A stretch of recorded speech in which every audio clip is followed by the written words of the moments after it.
Kati ndoza kansoke nebaze ndyoke nkola obulango. Alright. Njalo tolo mukisa guno kubaza ba comrade mwenna abakulembeze mu bendo lya Maserengeta ga Africa. Aba national platforms akone people power. Mwenna abaifiriza obudde n'onaku radio ogenda okuteekayo okwekalakasa kwammwe. Byonna gye mwabaddemu balinyo balidde ba comrade temujjango okwo. So South African chapter, please, thank you very much for the well done organized demonstration against the kidnaps and torture of Yoseri Tibahaburu Tabasirwa, the dictator of Uganda. Thank you very much, all comrades, chapter leaders, n'abakulembeze mwenna mu ggwanga lya South Africa mubali nnyo okukola kwekalakasa okwo. Sobola kuzanya butambi kuba bidde tulina butono nnyo naye nga mbatumiddeko mwenna mwebale kukola mulimu ogwo mwenna beekalakasiza abavudde mu bitundu by'enjawulo abogera ennimi ez'enjawulo bo banyuma bali ddala. Alright, njogera okubaza abakulembeze ba national platforms ako people power mu ggwanga lya Bungereza ba chapter leaders n'abantu sekino mwenna baagala enkyukakyuka mu ggwanga lya Bungereza. Olwale musibye ku street nga buli mu kwekalakasa nga mwogera ensonga ez'enjawulo ezirimu bannayuganda omuli okuwamba n'okutta n'okutulugunya bannayuganda mwe bali nnyo balire ddala mwenna abakulembeze bawere wishazi abagala struggle n'abagala enkyukakyuka mwenna abadde olwaliro mwe bali kwefirizayo olunaku n'essaawa ne muleka sente ezibawoomera ne mugenda okwekalakasa mwenna abakulembeze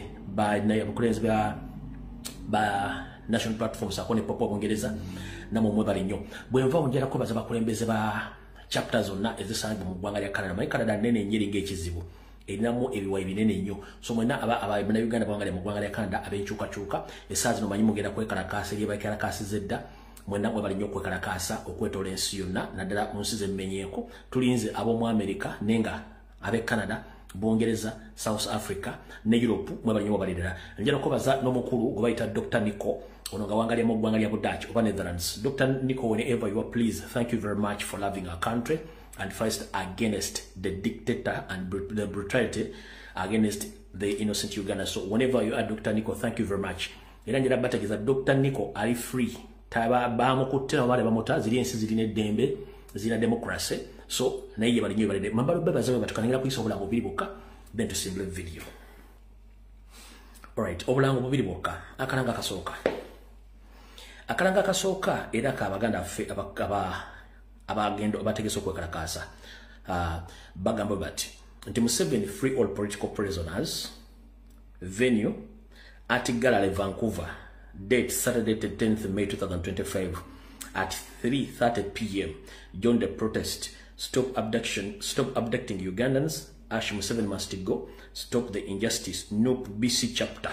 Bano bo bagina kwekalakasa olunaku lw'enkya abannayuganda bambale mu ggwanga lya Canada naddala mu bendo lya Vancouver bakutegeeza nti olunaku lw'enkya ku mwezi 10 mwezi gw'okutaano 2025 bajja kwenda kwekalakasa ku saa 9 n'ekitundu eza kawungeezi bagambye beegatteko nga bali kumiramu ekigamba nti Museveni lekerawo okuba bannayuganda, Museveni tuviire genda, ate Museveni lekerawo okukola ebintu ebitajja nsa naddala okuyigiriza eddembe ly'abantu. Bano ba chapter eya BC chapter mu ggwanga erya Canada kekano akalango kaabwe kuba tugenda ku speed ya yiri bakutegeezezza ng'oyagala okumanya ebisingawo ojja kukubira ba chapter leaders okuli mukulu Ivan ku simu ye ey'omu ngalo. Erika Salaba emu 236 3 emirundi 3 eyo mwami Ivan chapter leader akugambye nti womwetaaga okumanya ku demonstration najja kuba ku simu ye mu ngalo. Kasalaba emu 236 3 emirundi 3 ye mwami Ivan.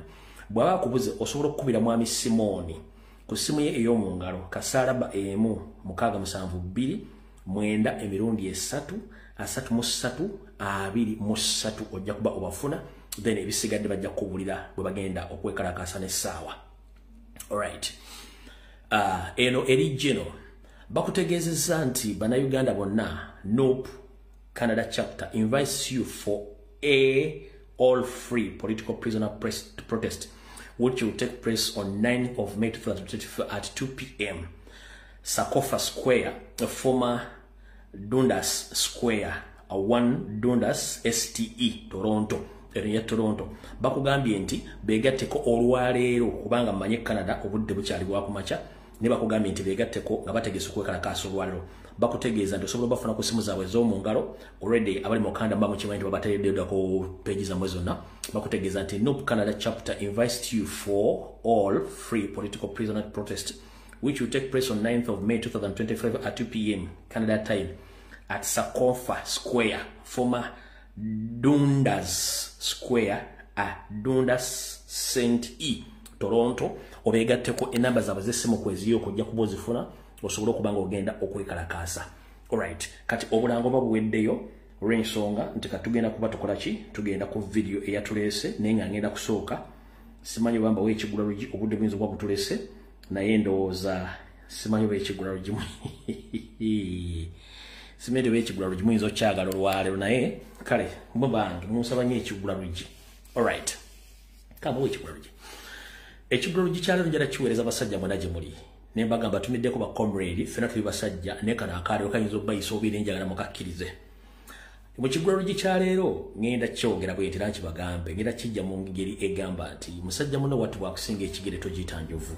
Basajja bannange akigula lugi kyalo njala kibaweereza mwenna manyi kijja basesa omu kijja banyiiza naye njala kibaweereza nga mpita mu lufumo olugamba nti musajja muno bwakusinga ekigere togiyita njovu.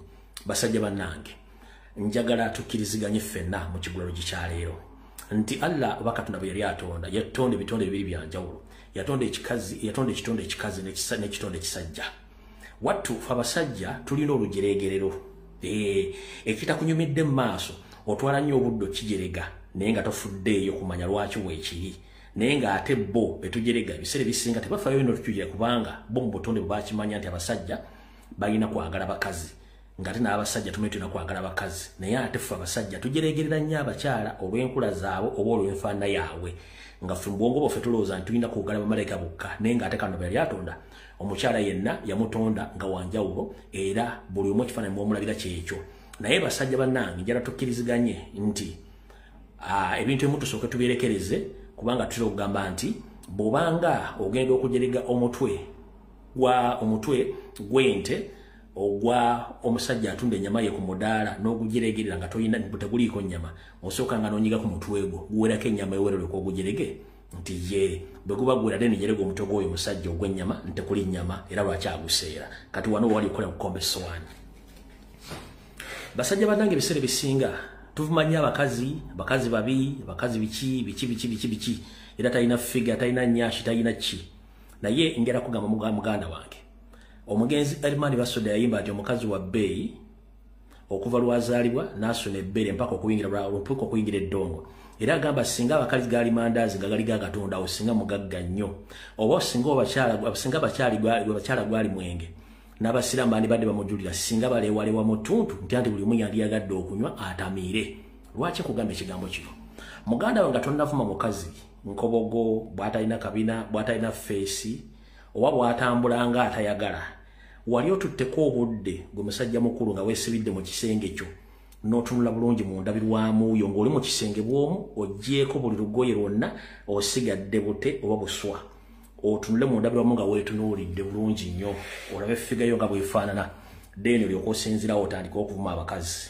Kyenjagadde okukugamba olwaleero nga tonnavuma mukazi yenna bwe yakula sooka oyingire mu kisenge ekyo ng'olyo bw'omu oggyeko engoye oyimire mu ndabirwamu bulungi nnyo osooka weetunulemu bw'olaga naye mukama ki kino ddala ddala ojja kendeeza okuvuma abakazi n'obbamanyiira. Nkiddamu omusajja yenna avuma abakazi nti baakola bubi simanyi balaba enkobogo simanyi atambula bw'ati njagala otwala obudde ng'oli mu kisenge kyo bwogu nga weeyambudde bulungi otunule mu ndabirwamu gwe wenna ojja gulaga naye mukama Katonda kiki kino kituliko wano gwe kennyini ogenda kwetya. Kati lwaki tuvumanga abakazi ng'ate naffe kennyini bwe tutuuka mu ndabirwamu twetunuulira twetya? Abamu amagulu gatulinganga emikolo eminyolo egikuba namunjoloba abamu ekiwato kyekulya bwe kityo abamu tulina embuto zitulinga entumo za kasasiro abamu ebifuba bitulinganga obugundi enkulukuku kugamba tetutegereka tulio tetulina fomula naye basajja batunudda ku mukazi n'omuvuma n'omujolonga mukulu njala kubulya twala obudde bwetundeko mu ndabirwamu ng'oli mu kisenge bw'omu mu ndabirwamu ennene ogiyimire mu booti osooke gwe kennyini weetunulye tandika okwetunula weofumiitirize nti singa mbadde mu public nga bandaba nandibadde ntunula nti ekigula lugi kiwere tusinkane mu vidiyo gwetandise kati ekigula lugi kiwere. Alright,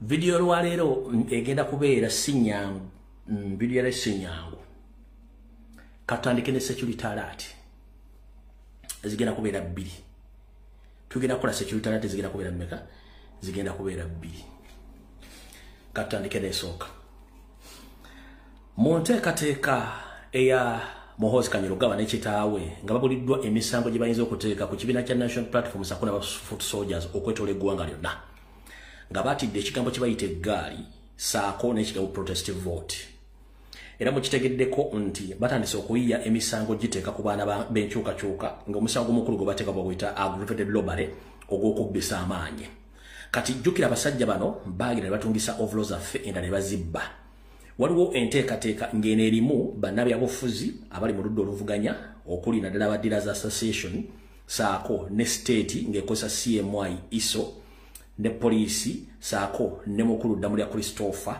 akwasaganya jadi n'okutegeka ghetto zonna bayina enteekateeka etandika okugabira abasajja baabwe aba ghetto structures n'abayaaya bakola mu gavumenti bambega okubawa ovulo zaffe t-shirt ez'enkyukakyuka then bamale babasindike ku mikolo egy'enjawulo egitegekeddwa aba NRM bennyini saako n'egyaffe gyennyini oba mu kuziika oba kumba mu mikolo gyonna ng'abaana bano specifically bagenda okubba amasimu n'okukyankalanya emikolo kati kino banakikola kigenda kuleetera abantu okutandika nti abaana ba Nuupu babbi bakuba abantu balyoke bano bazimbe fayiro yaabwe nga fayiro eri Masaka bwetambula nga bweri mu kutambula nti abaana ba Nuupu bakuba bawamba babba amasimu nga bakozeseza ovulo baguze ze batubbako nga bakozesa abageto structures abasajja ba CMI n'aba ISO kino bagenda kikola okwetola eggwanga lyonna bakikozesanga blackmail propaganda okukyayisa abantu ekibiina kya National Platform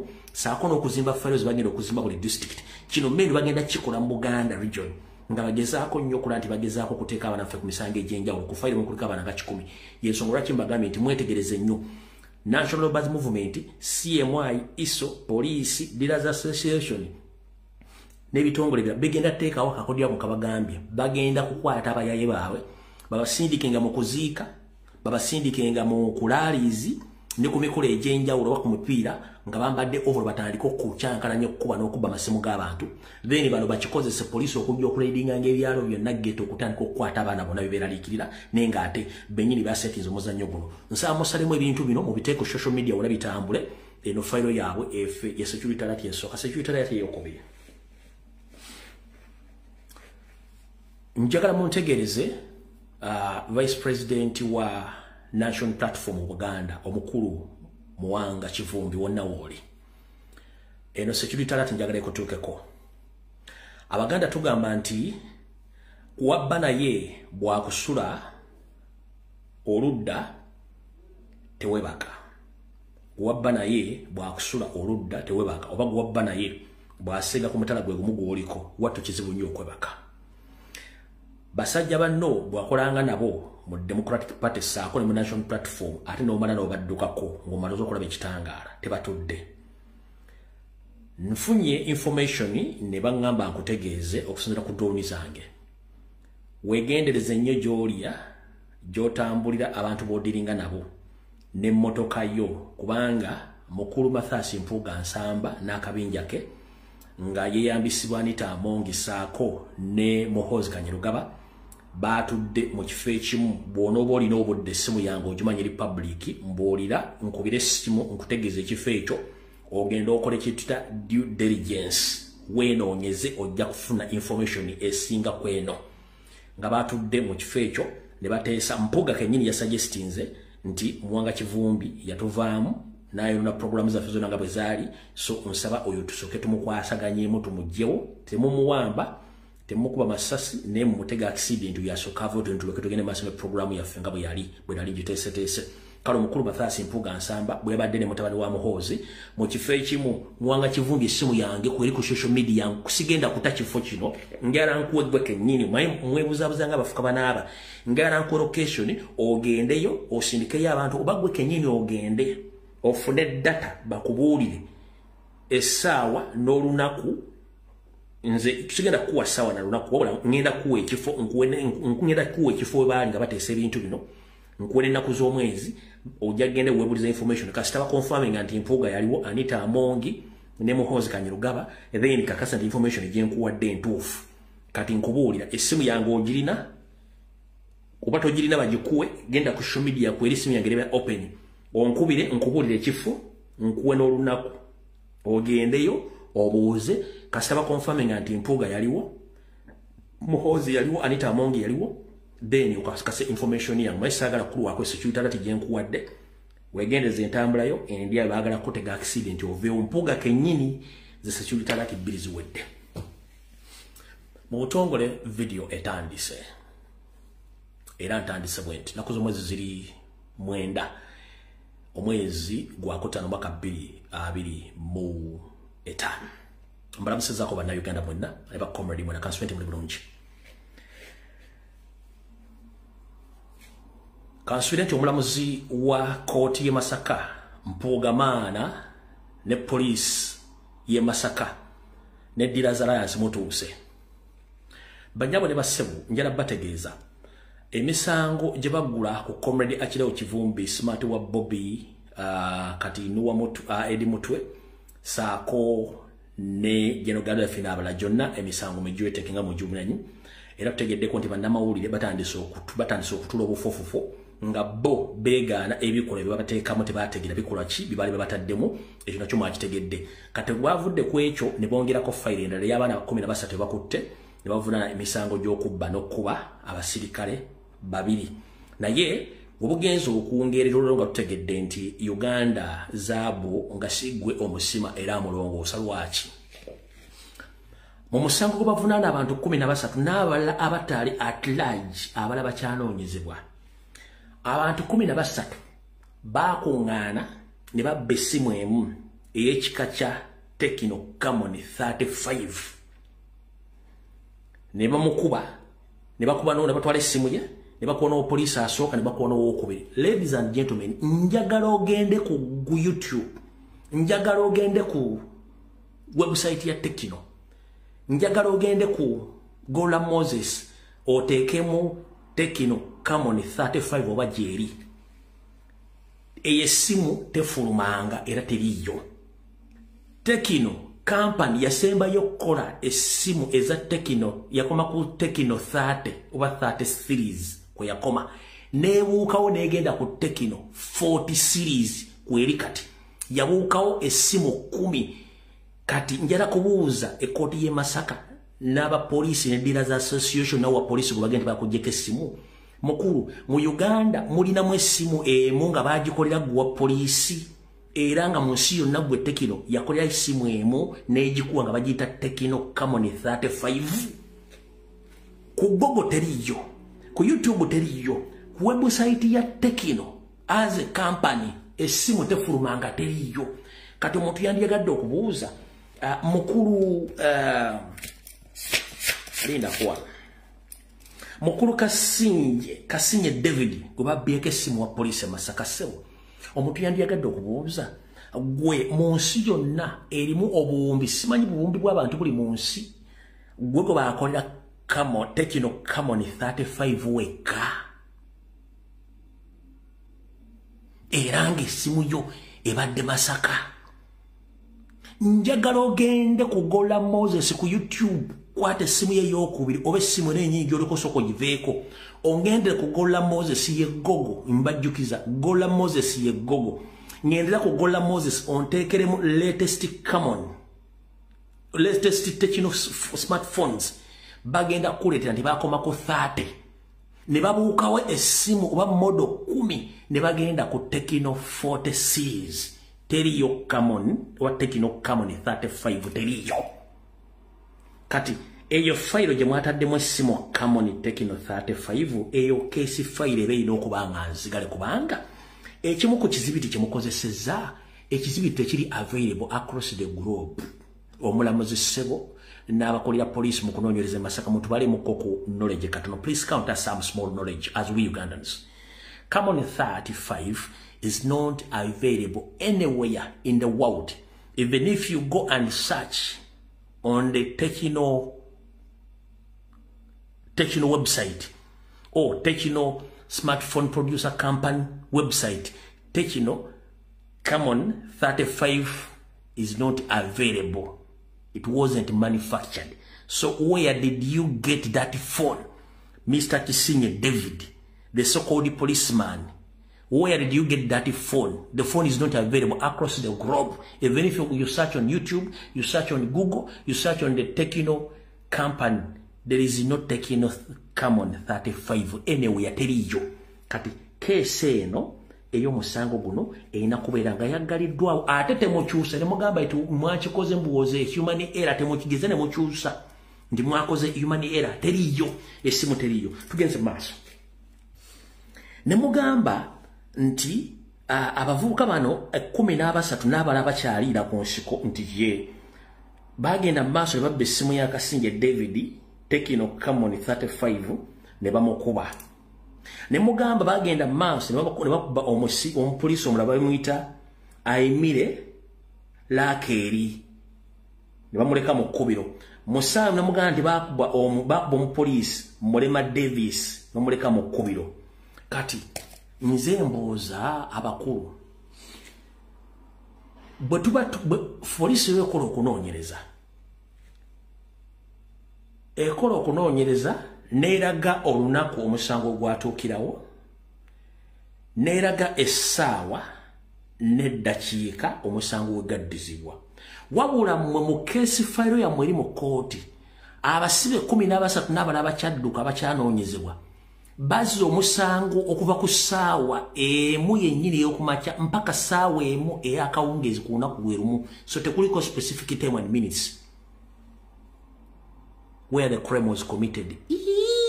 Munsi kibannange. So omulamuzi we Masaka naawe Inspector General of Police naawe wa police yakoze file gwoyagala kuŋŋamba nti keesi fayiro yammwe teriimu ssaawa omusango we gwaddizibwa wadde eddakiika wabula mwe keesi yammwe eri open nnyo kubaddiza omusango nti omusango gwatandika okuddizibwa ku ssaawa emu ey'okumakya yennyini mpaka ssaawa emu ey'okawungeezi ne guddizibwawo nawonna bazza omusango gwe gumu abazza omusango bava mu constituency yennyini wabula indifferent LCs n'abala bakyadduka ekirala ne mugamba nti abazza emisango bonna bakozi balina emirimu gye bakola tekuliko jobless tekuliko omuntu atalina mulimu bonna muba identify nga balina emirimu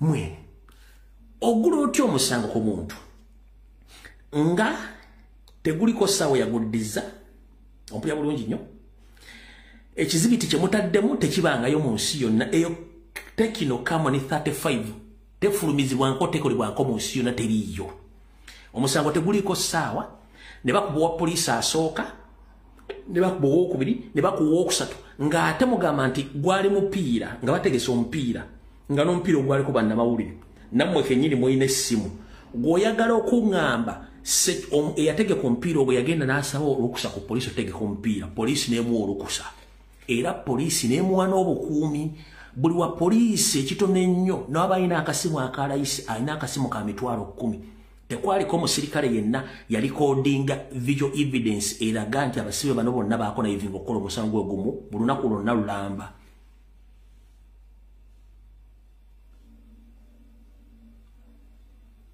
eyo fayiro mugiggalewo omwebyo tubaga nti Sero Bihogo and Educate Bihogo muloza tusanga eyo system bagita Sero Bihogo and Educate Bihogo tunde ente owerere ente tuli mu .com era whereby you can access information at all levels nchidam tuli mu .com era tuli mu analog where we can access information at any given time ne evidence nga tujirina kati nyabo yasomya musango guno muulide bulungi nnyo muyinza ogalumbira yayogera si bituufu uno mukyala ng'asoma musango bulungi nnyo bigambo si byange muulya bulungi nnyo naye yennyini sooka olabe body language y'omuntu asoma omusango atakula mu nviiri ye takula mu matu empapula zibikula tayagala ebintu byasoma tabitegera uno kamubazanyire wano muulya bulungi nnyo Mwebiri, Uganda, Olumpizo Munyendo, Bloke, Kakasiku, Kapila Ezra, Elimia Kabiri Mwena, Munyankole, Olumpizo Munyendo, ekisangibwa mu Masaka. Musania Ivan alina emyaka 22 Mugisu mukizo w'Omunyendo ekisangibwa mu Masaka. Sebale Fred alina emyaka 38 Muganda oli mukizo w'Omukudde Nyendo Mukudde ekisangibwa mu Mukudde Masaka City. Selemba Rudan alina emyaka 22 mukizo w'Omusaza w'ekisangibwa mu Masaka. Musango okusooka muvunaanibwa omusango gw'okubbisa ebyanyi kigambibwa nti mwenna wamu n'abalala batannabakwatibwa nga nnya omwezi ogwokutaano omwaka guno wali ekasaana Masaka City. Kigambibwa nti mwabba apande ayitibwa Kisaano David mwamubaka esimu ya Tekno Camon 35 olabamu emitwalo 10 ne mubala ssente ez'obuliwo emitwalo 10 era mwamala okubba ne mutuusaako obuvune fando oyo. Gwe musango mwazigwadde agamba ogumizi w'eripooti eyawaggulu. Musango ogwokubiri mwakuba omuntu ne mumutuusaako obuvune ekikwatana n'amateeka gavumenti ya Uganda. Kigambibwa nti mwenna n'abalala batannabakwatibwa nga nnya ogwokutaano omwaka guno wali ekasaana Masaka City mwakuba afande gwe bayita Ainebe Lakeeri ne mumutuusaako obuvune. Ogwokusatu era bwakuba omuntu ne mumutuusaako obuvune. Kigambibwa nti mwenna n'abatannabakwatibwa nga nnya omwezi ogwokutaano omwaka guno wali ekasaana Masaka City mwakuba afande Mulema Davis ne mumutuusaako obuvune.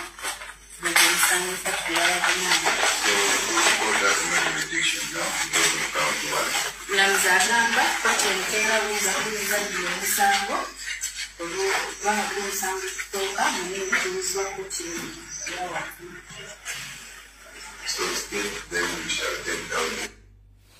All right. Kati under the mafia system, under the system sell a cow and educate a cow. Bagezaako kulyetingira Mathias Mpuuga constituency nga tabagenda kukkiriza muntu yenna ayitibwa opposition okujjako ye yekka nga it's going to be a crime to practice any opposition politics in Nyendo Mukungwe in Mpuuga's constituency. That's what they are trying to portray.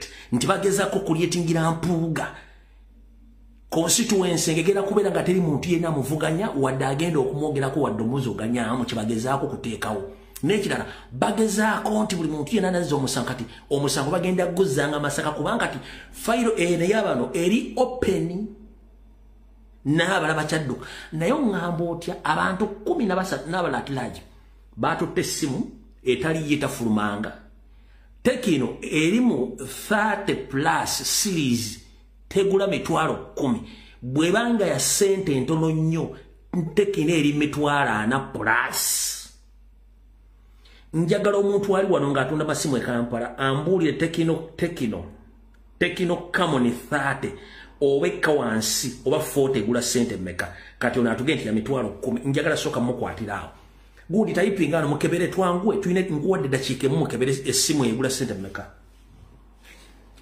lindako wano mukebere awo twangu obudde tuyina butono information sinagifuna information na nyingi mukebere awo.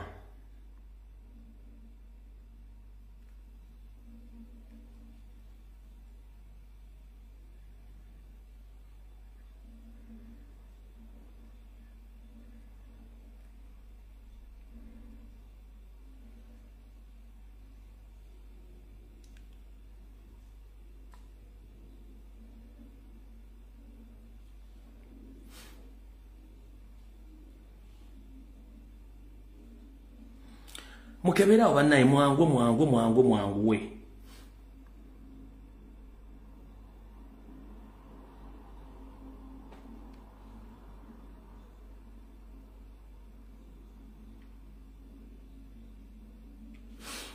Kati wano bandaga nti Tekino 30 Priam 12 GB RAM 512 GB RAM eneri anda 15 egula obukadde bubiri mwe mitwala na mugumu mwe 15 Tekino 30 kati ate olubangambe kinana mwe 5 kati eno 30 yenyini etali eri egula milioni 2 mitwala na mugumu no milioni 2 mwe mitwalo 4 mugumu mwe 15 kati eyono 35 jibabbi mwe gule mitwalo 10 pozi MC no mali ogamba otya mu Jamaica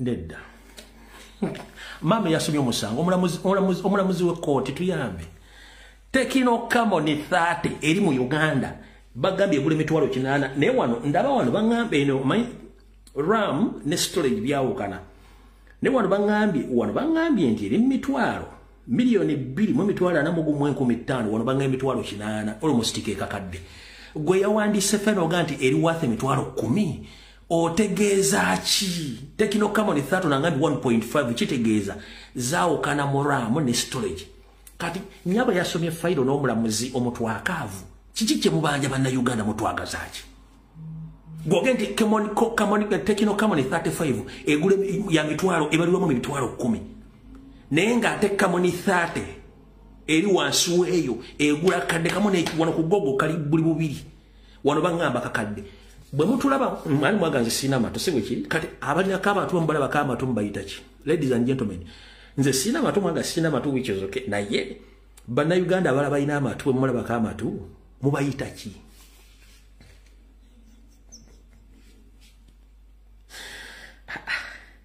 aho tuvuddewo Uganda iyo 1.3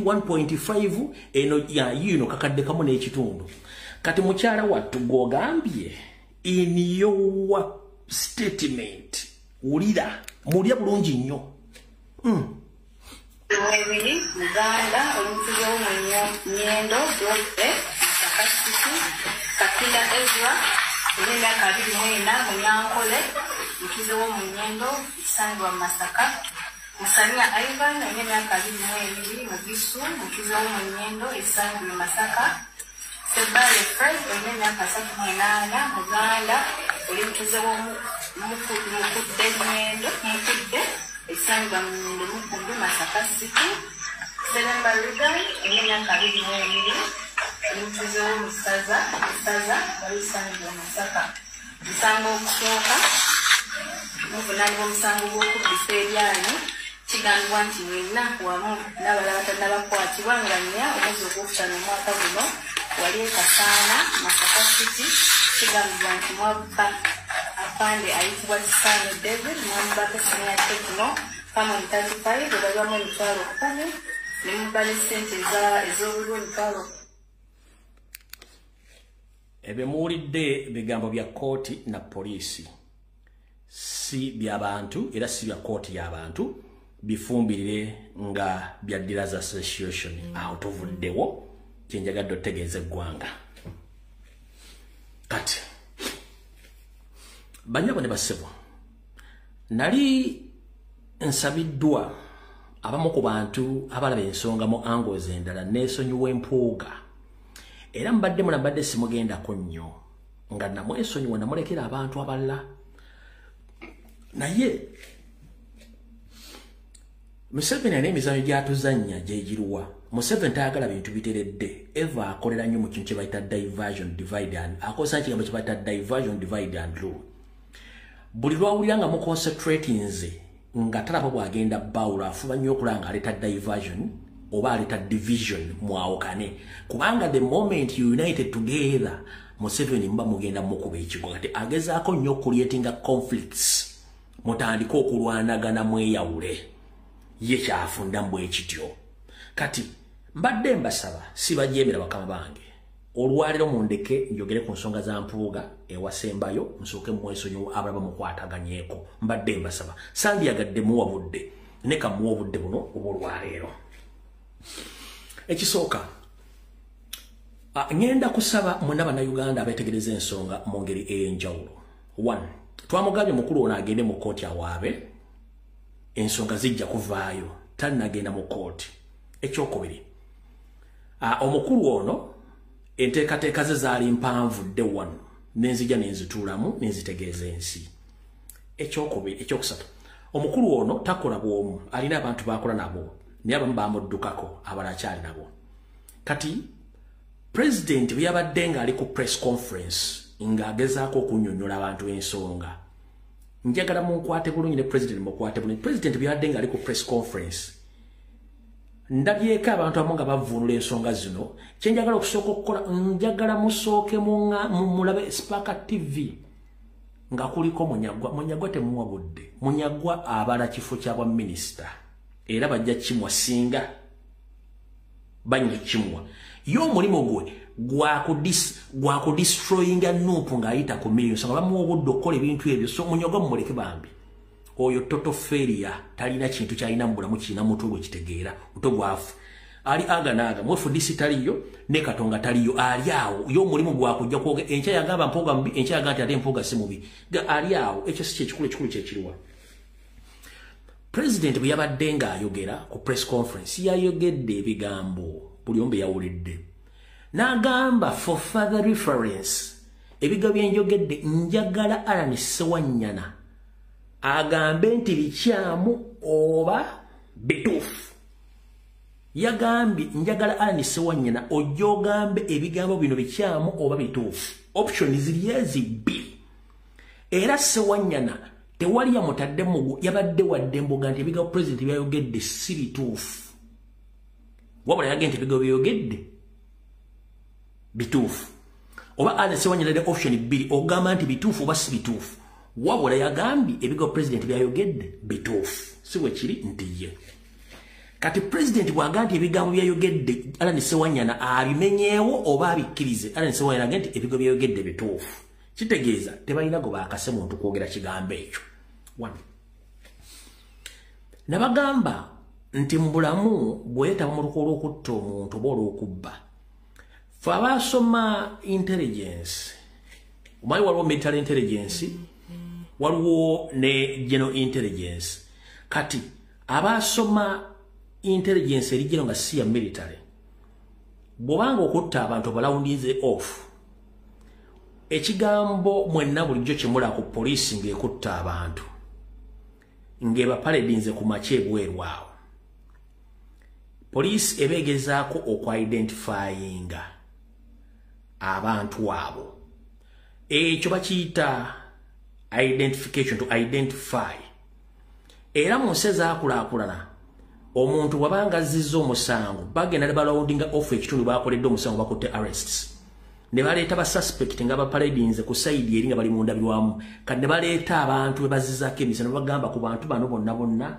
ani gw'osuubira yakuzizzaako ekikolobero gwasonga mutobuuza oba yeggwe kati mu bulamu bwaffe bwa bulijjo omuntu nga yazizza omusango abeera n'ekintu mu bulamu kye bayita guilty consciousness abeera n'ekintu bayita guilty consciousness n'omutemu nga yatemudde omuntu eyo feeling y'okuba nti awulira nti yakoze ensobi ebeeramu era kiba kimulumiriza bannyabo ne bassebo okufa kwa Sseggirinya abaakulimu n'abaparticipatinga mu kufa kwe balina ekintu kye bayita guilty consciousness kibalumiriza okweta mu kutta Sseggirinya at one time kijja kuvaayo kati eyo identification parade gye bakola ku makya police za Uganda kuba bagiyita identification parade ba senior police officers baba bamanyi ba serial criminals mu kitundu kati baba identifying nti ono tumanyi mu mubbi ono mutembu ati era batalina misango geno kulanga bakoze eki babatane bakema dwaja beyimirira kati bw'otunulira body language ya Ssewanyana byayogedde Ssewanyana alina ekintu ekimu mu kyayagala okujjayo kati w'oyagala otagala nti yadde ayagala kijjeyo wabula tekyaweddeyo immediately okumanya nti story yonna Mpuuga teyategedde nti agenda kwoyiwa amanda mu mbugo mpuliriza bulungi nnyo bw'abanga Mpuuga teyetaba mu kutta Sseggirinya lwaki yavuddewo with immediate effect n'akola press conference n'awonenga Ssewanyana yabadde amuwonenga ku ki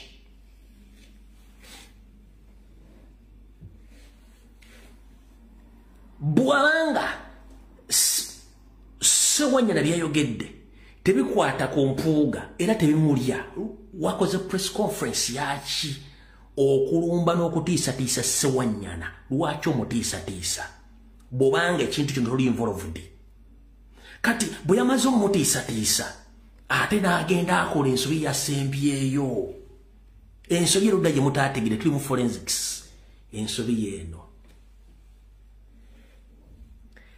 yagenze n'aleeta ate partner in crime eyali mu mukutta Ssegirinya kennyini Alex Luswa n'amuleeta n'akola social media n'akola videos emu ku emu nga naye agezaako okutiisatiisa Ssewanyana. Jukira galogo n'amapeesa ga Mpuuga gaali mu pule. Mpuuga ensi yonna wekakasiza nti okay bituufu byonna njagala okwata omutwe gwo oguzzeeyo mu sitole zonna ze twakola Ssegirinya ng'ali mu kubonaabona abaazirimu. Ssegirinya afudde ebintu byakolebwa, Ssegirinya aziikiddwa abantu abeesobolayo ebigambo bye baayogera obujulizi butandise okuvaayo abantu abadifusing obujulizi abatiisatiisa n'abantu obutajogera. Gatta memory eyo nayo ne byafaayo obikwata obikube ku mmeeza ekyokuddamu ogenda kifuna nga teweetaaze kuba muntu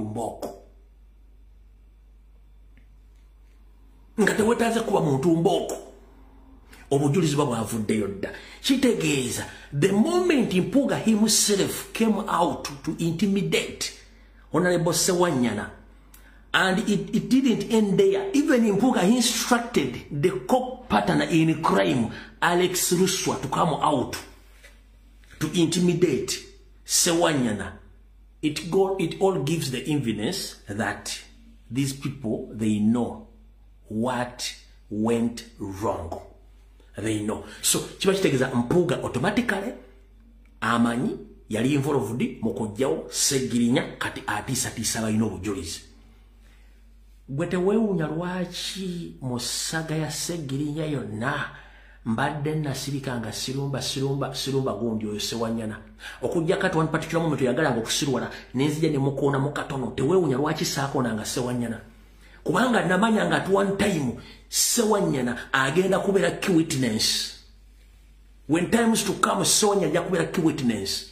Goloza lwaki elwe lubaagala omutta kubanga is the key witness mu Rwenzururu massacre. Tugenze mu maaso.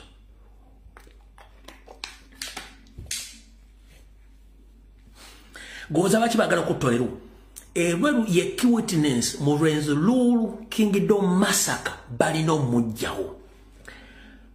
Oba mwezi gumu najja ne mbagamba waliwo jeno gwe bagenda okuwummuza ne mbagamba tasukka mwezi naku z'omwezi 27 oba 28 n'okuyingirira ddala 3 mu Gwokutaano if I'm not mistaken. Naye jene bw'amala okuwummula bayinza okumugjawo. Ani yali ku vidiyo eyo nga sinagenda mu maaso. Saayogera linnya kubanga saayagala teekawo linnya lye njagala mwerowooleze. Ani yaliwo ku vidiyo eyo. Nabagamba waliwo jeno munene agenda kuwummula bagenda muwummuza naku z'omwezi 27 omwezi Ogwokutaano. Ani yaliwo? Muwandiike wano mubeera ku vidiyo zino nezibagamba. Sumaya Katsi yaliwo. Nali ntegeeza eruweru. Era amawulire gawandiisa nigwe gajjeeyo. N'abalala.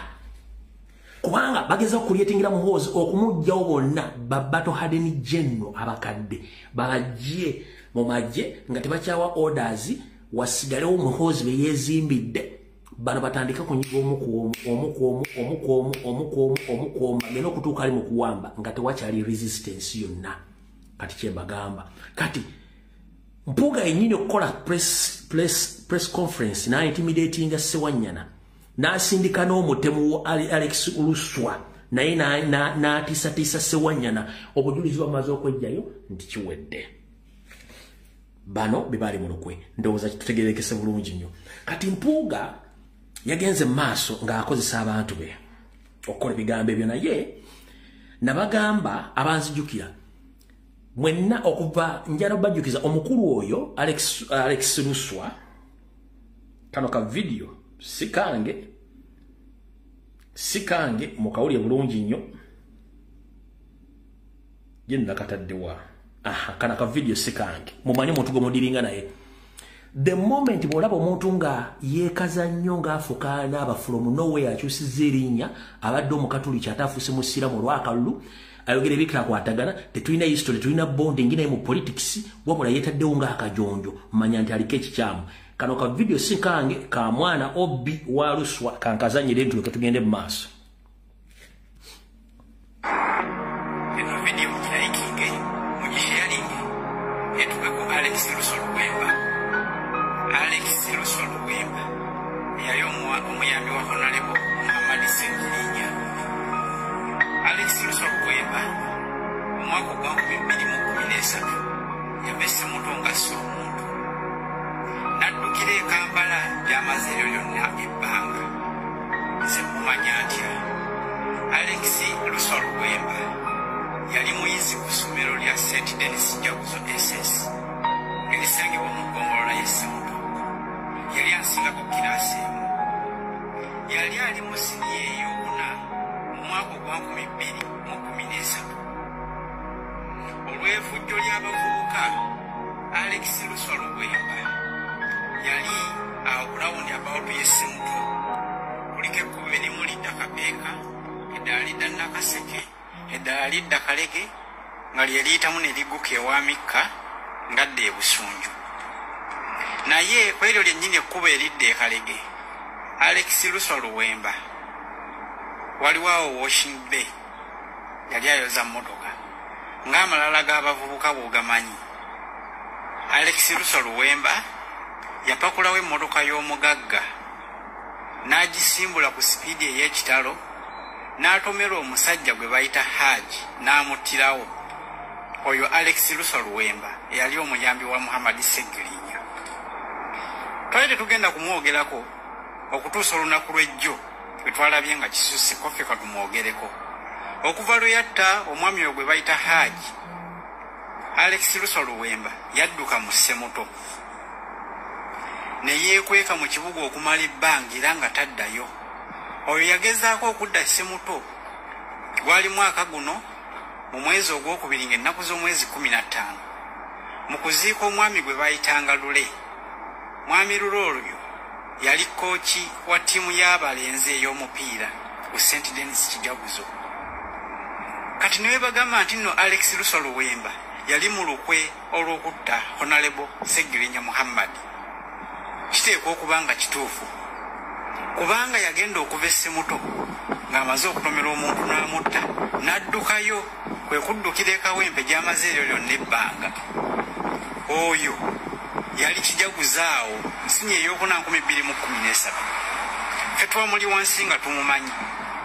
Bw'atyo bwe yadduka eyo yonna ebyo yeeyogezayogeza eby'ekisiru bya bulimba ye nga yaliko omusaayi ogwo. Kati naffe katukuma omuliro mu famire ya Haji tulabe oba tebakunoonyoddemu gye weekweke.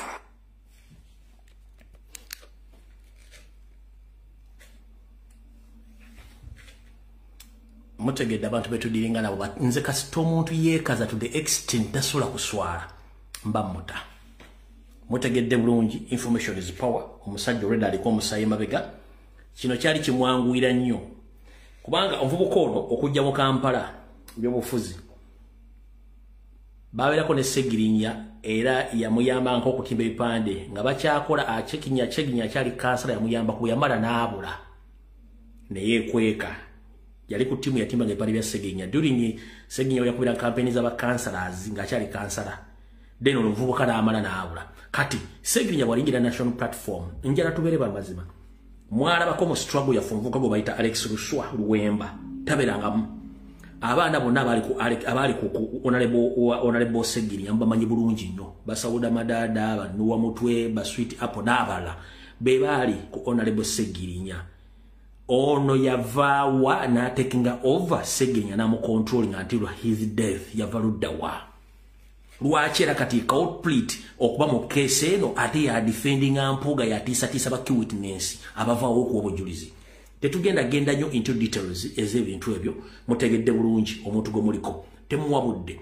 Ekirala tosobola kuŋŋa nti omuntu gwajja oli mu Katoliki wabula n'otegera to constitution mugenda okwesimba basiramu n'okyusa erinnya nobanga gwotegeera oba mutemu ba mubbi era oba mufere atugenda kulwawo njagala gamba oyo mvubuka totiisatiisa bantu kola ekigambo boba ina information ekwata kubanga poliisi eyagala bujulizi enfa ya Sseggirinya eyagala abantu abaatemaatema abantu e Masaka ebijambiya boba olina obujulizi nga buluma omuntu yenna mu national platform yati participating mu kutemaatema ebijambiya genda ku poliisi e Masaka oba genda e Naggulu oweeyo fayiro n'obujulizi baani abali mu kutta abantu mulekerawo kutiisatiisa tuli mu .com era togamba simanyi top simanyi emunasho kwata bulungi nnyo obujulizi bwo nga buwandiike buliko ne n'obujulizi ogende Naggulu obe Masaka otekeyo obujulizi bwo nga ne mu kooti ogenda kuyimirira owo obujulizi obwo mulekerawo kutiisatiisa ompulira bulungi nnyo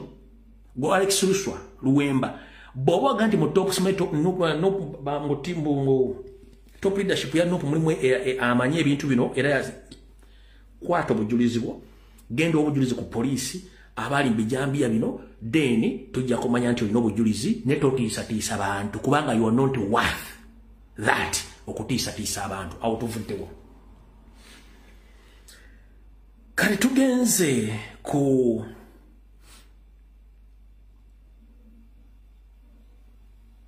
katusoke tuddeko wano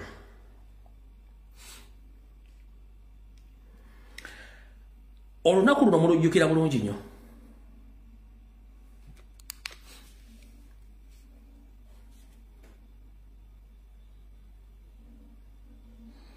olunaku luno mulujjukira bulungi nnyo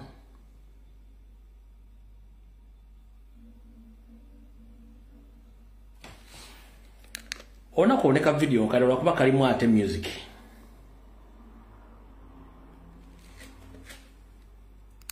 olunaku olulimu kayimba kano kalimu music naye lwerwo natuula netwala obudde n'ekikolako ndisaba anakintusaayo akimutwalire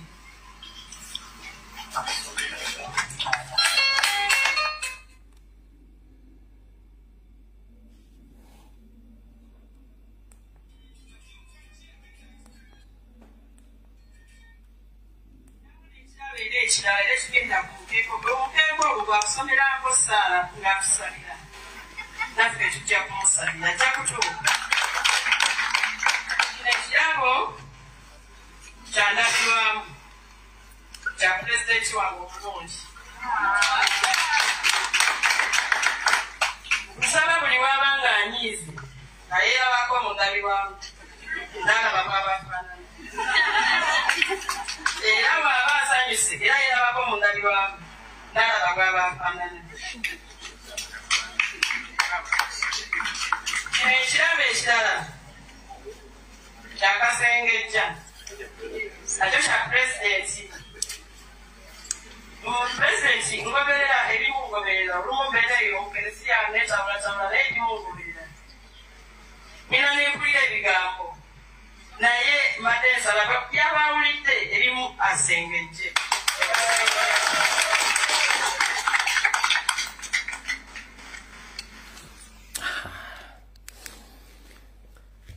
watuulakawo ne weebuuza ebiramu mama wa mugenzi ssente za bya pulezidenti amakulu gaabyo wano yamuwa omukeeka omumyufu nga guli presentinga Kaya National Platform okusabirako oba okuwummulirako nga bumyufu n'amuwa endabirwamu yeetunulengako buli lwabanyiize mwali mumanya akabonero ako bw'otunula mu ndabirwamu weeraba ne weefumiitiriza ne weeraba n'ekyotasobola kweraba mu bwenyi bwo kubanga tuli mu ndabirwamu kitegeeza yamuwa endabirwamu ng'amusindikira obubaka weetunule muulaba abantu nawe wenyini weetunulemu weerabe weetisse omugugu niyo omugugu weetisse tonna gutegeera bulungi akasengejjamu akategeera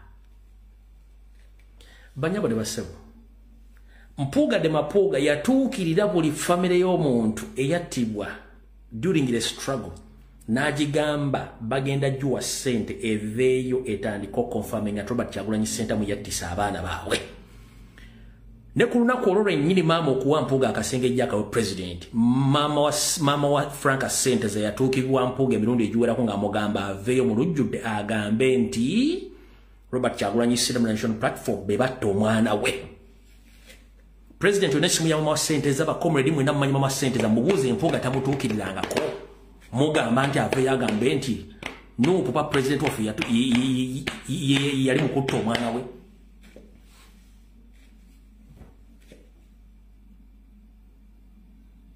Tamutuukirirangako.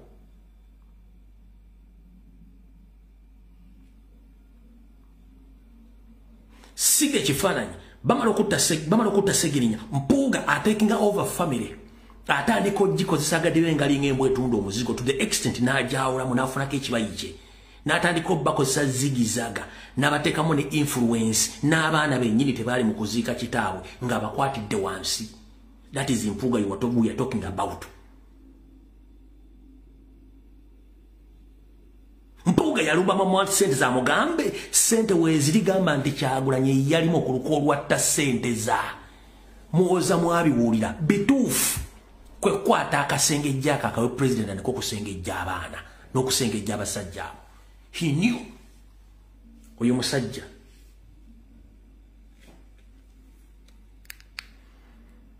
golozo n'omusajja ali musiru ye kenyini Segirinya ali musiru wulira Mumukole embeera bweti bwana babwana kidandala ng'oli ne tiimu gye mwakikoze nayo security organize. Olwokuba oyagala ekifo kya Kawempe North. Bwe kiba kifo kitwale. Lwaki otwala obulamu bwange? Lwaki ebyobufuzi oyagala otwaliremu n'obulamu bw'omuntu?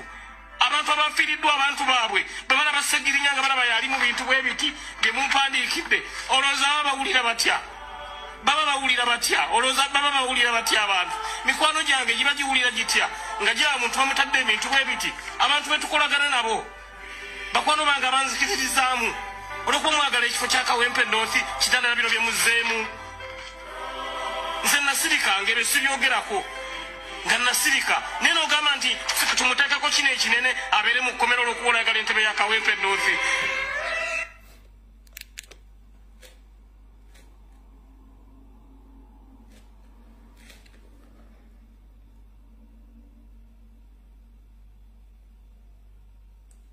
nakano kankabazanyire mwangamba ni abasiba bani waliyo onalebo Mpuuga ne wabeerayo onalebo Bwanika ekyanteesaawo eddwaliro kuyamba bantu butafa ate yateekawo eddwaliro kuyamba abantu obutafa ate abatta atya kati muli ani yaziisa omulambo embozi eri ani yatema abantu Masaka neŋŋamba mu konstituensi yange eri Kampala ne konstituensi yalani eri Kampala lwaki ebintu bino ate ebyagwe Masaka ate bakwata nze n'alani ab'e Kampala ate abava mu konstituensi ezo bo nga teri abanyezeeko abamu kuba bakwate wano Masaka kibija kyali kinene ali nabo nga tugenda e Kalangala ne babayoola nze ne bandeka mu kibira ne bannanga balanduzanga 10 temunnalaba ku bavubuka balina gye balumba nga bakutte ebijambiya abayibijambiya mwagala bafaanana batya ate ngaabo balina akakwate ku muntu w'e Masaka mu ngeri emu oba endala temunnakirabako. Ebibuuzo ebyo bewandibadde nga mwebuuza okusinga okugamba gundi ate lwaki bwe yafulumya atya gundi yakoze atya kubanga enfuluma yaffe nga wona Lebalani bwakugambye yali mateeka ate teyateesebwako ebinsobera nenjogera n'abakulu nebagamba nti tumukkiriza kino nkiddamu teri yatuteeseza ate naffe tetweteeseza okututa kijala okujja nti waba mukomera abali bamulwanirira ave mukomera abaali badde basanyuka nti ofuduusa mukomera eddembe lyo naddala nga bakwatidde bwereere naddala nga bakusibidde bwereere naddala nga bakufulugunyiziza bwereere ate tosobola kuliteesaako olengondesane nakyemalira nteeze bange ate ku kibu wali bakwatira mu kapasite ki kino kyaffe kya byabufuzi olaba Omuyisirayiri omusibira mu bbwa anegosyetinga ne Hamas etawo omusibe gw'alina abaffe bwali muteesa mwali muteesa ku ki abaffe bwe wali ogenza okuteesa n'omusajja ng'obugamba akuba abantu baffe bamwaki mutegera kyengamba so keep your eyes on the prize mufocusing it alwate tugendagendayo abazze bangoberera simanyi mukyalina vidiyo zino ne memory nagamba Honorable Segirinya nga yakawangula ne muganda wange, be very careful with the DP block. Be very careful with the DP block. The likes of Mpuga, Abedi Bwanika, Kidandala, n'abalala. Ne mugamba be very careful. Oyinza obutalayira oba oyinza obutamala ku kisanja kino bw'otegendereze. Abaliko nga mungoberera njagala muwandike comment eyo nti sabyogera wano. Kamala okunywa ku mazzi. Naye nga bwe bagamba nti bw'omalanga okubba nawe bali kubba. Ku bantu abasooka okuluka enkwe zisaanyaawo Segirinya mwalimu Kidandala. Kidandala baamusiba ali South Korea. Baamusiba emyaka 6+. Lwakufujalinga mpapula zitwala abantu South Korea kuyingiza abantu mu bimibwa amateeka South Korea. Ali mu komera temwebuuza gyali nkiddamu. Baakola byonna ebisoboka okusuula omuvubuka ono mutta. Naye eyasooka okukola olukuudu master minding Kidandala ali South Korea mu komera. Baamusiba emyaka oba 8 oba 6 between 6 to 8 years. Baamusiba emyaka 6 ku 8. Kidandala ono yafa eyamutekamu yatandika okutekamu empiga mu bintu bye ali mu South Korea baamusiba emyaka 6 kuba 8 lwa human trafficking. Bwe nalinga Segirinya yakawangula namugamba ntya. Namugamba basajja oyinza obutalayira bw'ono omaze okulayira n'otandika obbeesembereza oyinza obutamalaako bayinza okujjawo. Kiki ekyaddako?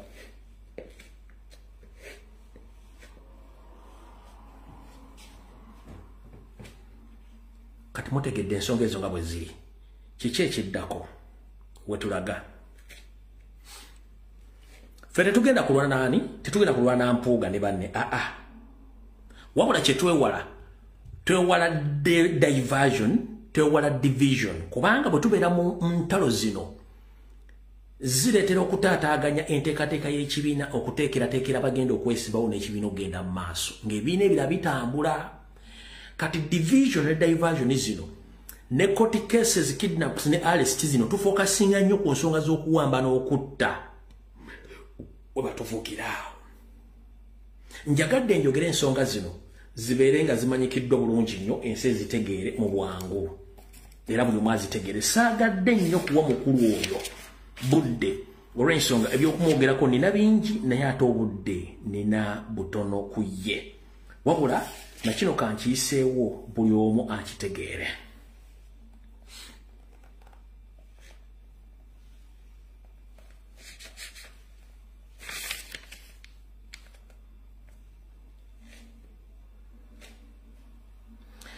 Wagambye ogenda kuwabira president omutwale mu kooti annyonnyole si bwe kiri ne nkugamba munnange yanguwako ye kubanga obujulizi tulina bungi nnyo.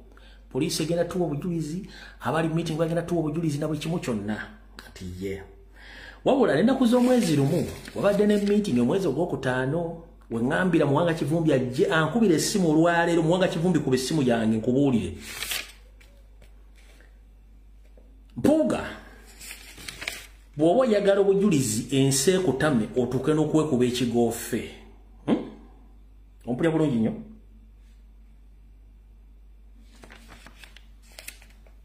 Uliriza ebigambo bino. Wali osinkanyeeko Ketty Kavuma. Wali osinkanyeeko Ketty Kavuma.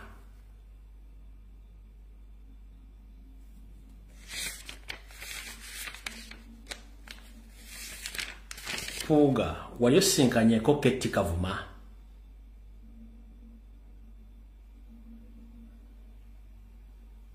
Wali osinkanyeeko Yasiini muganda wa Ketty. Ng'okozesa girlfriend ng'okozesa side dish ogwo bayita Aisha. Mpuuga wali osinkanyeeko Ketty Kavuma omutegesi w'ebivulu ne muto we Yasiini. Nga bakuyisiza mu kyalo gwe bayita Aisha side dish wo.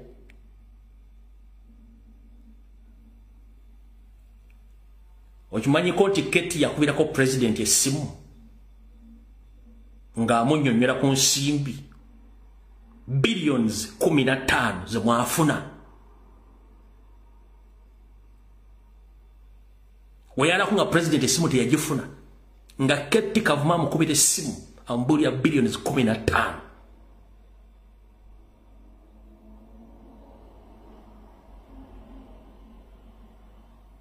oyagala obujulizi obulala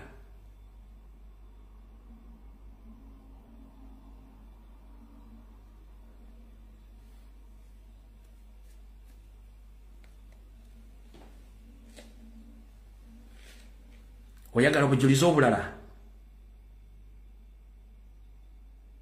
golooza president okusirika nayogera ebigambo bino nga musiriikirivu basiriise oza tategeera Mpuuga wandibadde osirika kubanga pressure gy'olina nzibu nnyo. Nzibu nnyo.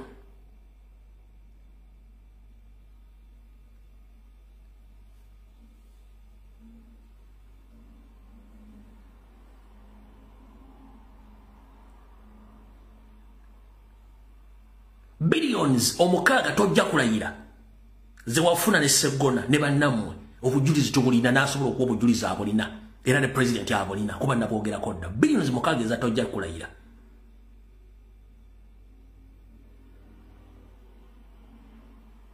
Wekube ngalike n'ogamba nti oteesanga ku video gyeziri wabeera ne monitor neyeetonda oluvannyuma information neva gwekenye mukama wako gw'oyogera nti wateesa.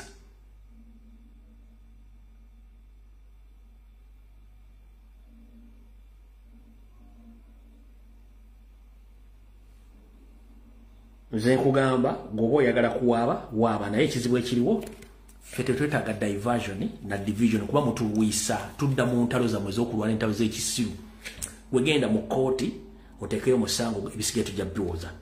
Wabula ekitala kye nkugamba nga tugenda ku information endala kuba budde tulina butono.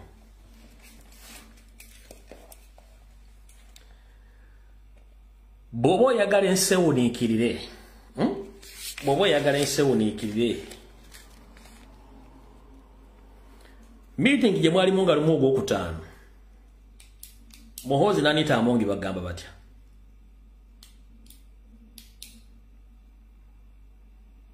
Either you produce the MPs you promise them or you complete the mission they gave you. Mission yali ki?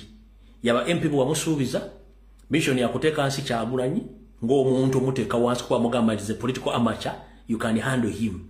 So political amateur bw'ayita political amateur akufuukidde akayinja mu ngatto. Baakuwadde emyezi 2 to produce the results, if not oyinza okwetuga. Ladies and gentlemen, bw'omuli omusajja oyo yakufudde kikutu kuba yagudde ku accident oba batandiseko emisango gya corruption teweebuuza oyo Demapuuga. Bw'oli amutandika emisango gya corruption oba yagudde mu kirabiro yafudde pressure teweebuuza kubanga bamuwadde emyezi eki okuproducinga ba MP be yabasuubiza nga balidde ssente zaabwe ne ssente zaabwe zizzaayo oba okuteeka hansi Kyagulanyi ky'atakyasobola.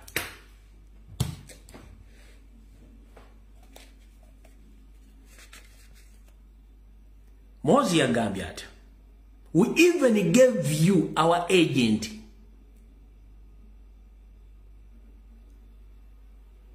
to get in touch with her so that she can come near to Bobi Wine and complete the mission of assassinating Bobi Wine. Meeting gye mwabaddemu nga lumu ogwokutaano mwezi guno nga gutandika.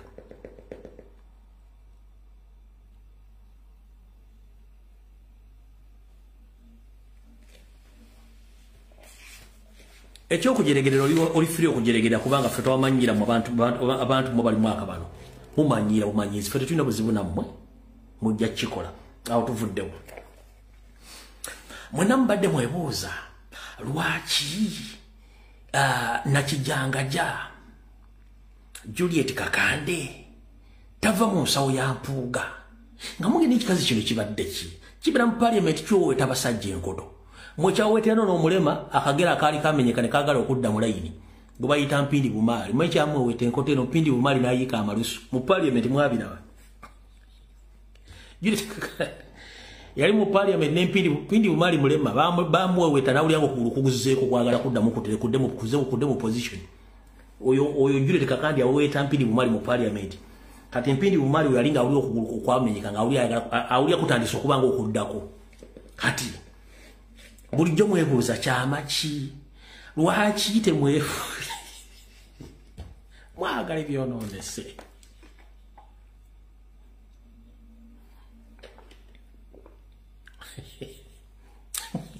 mwagala ebyonoonese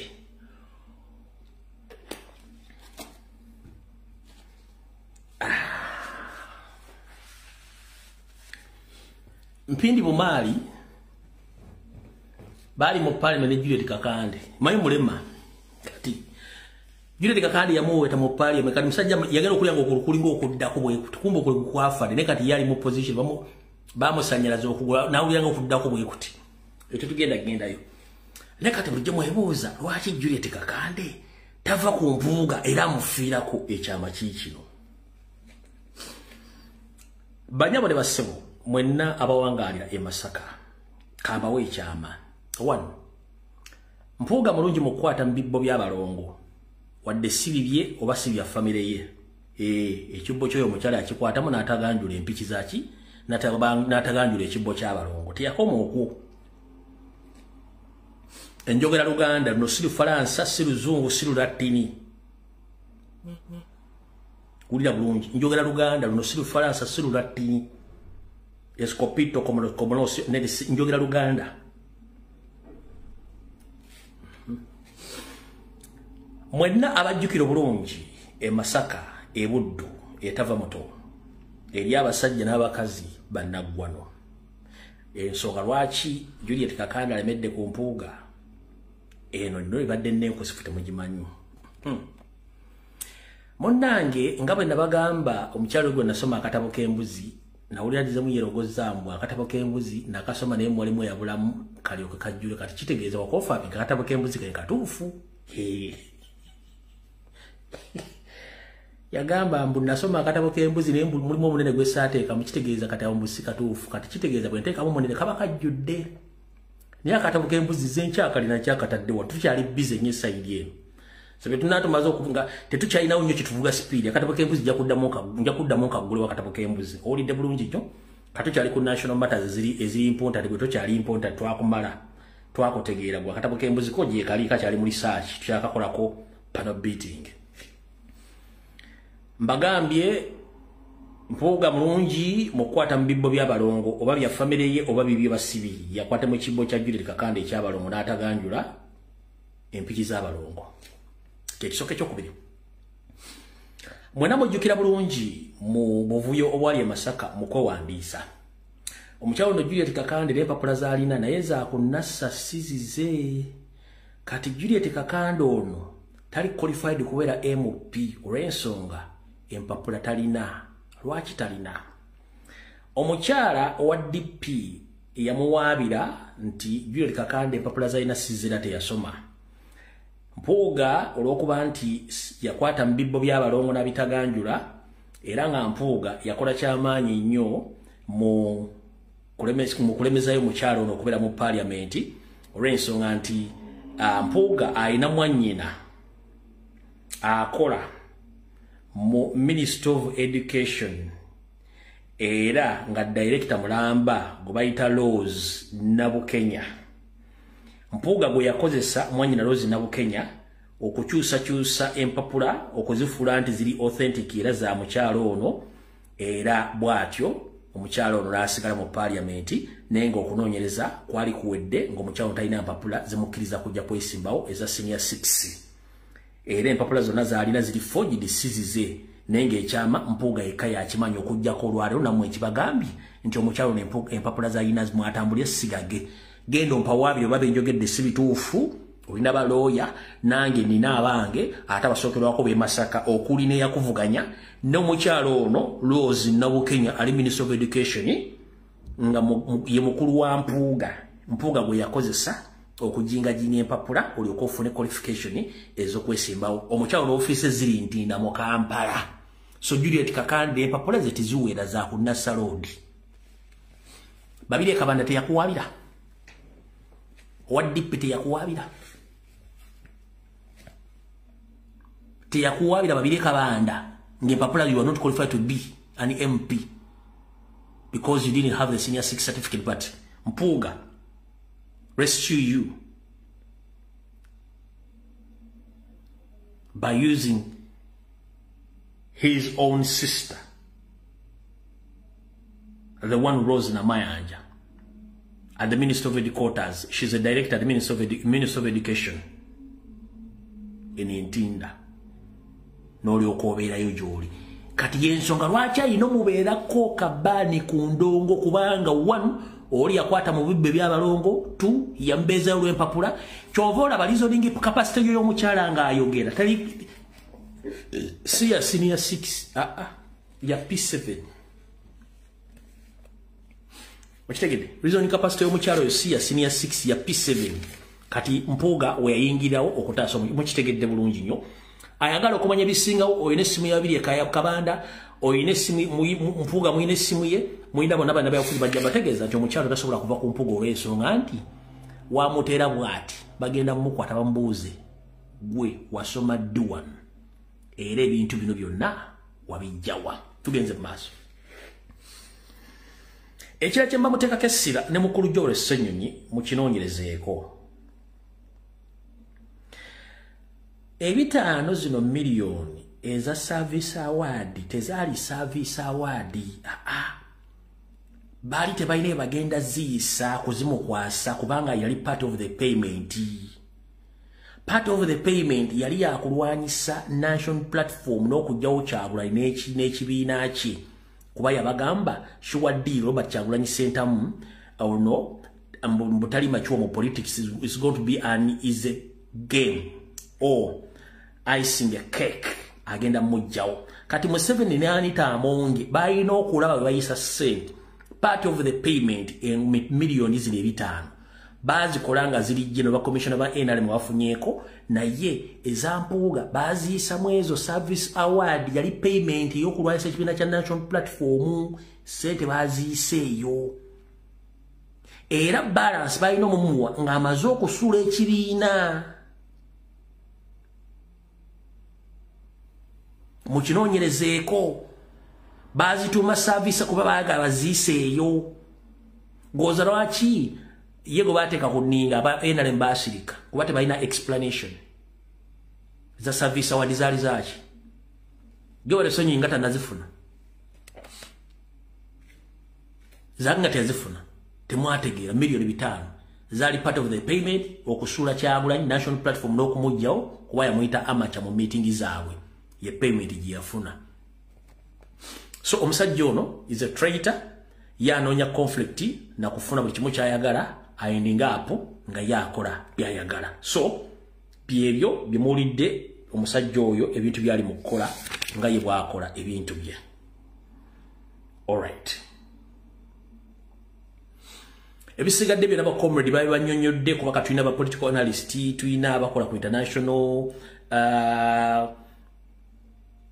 international level okola forensics wa international level bona bikola abaana buli kimu basobola okukwatirating ensonga nga bwe nali nzaagala bakikola bulungi nnyo kati awo tugenda okuva tuyongereyo olwaleero mumpulira bulungi nnyo kati katuddeyo ezo ensonga ziwedde nzibalaze bulungi nnyo mutegedde oli lwaki na buli kimu kati katuddeyo wano wetuli olwaleero. Mr. Yoseri Nyando Tibahabulwa yebale ko sebo kansuneti oli bulungi. Nakulabyeko olwaleero nga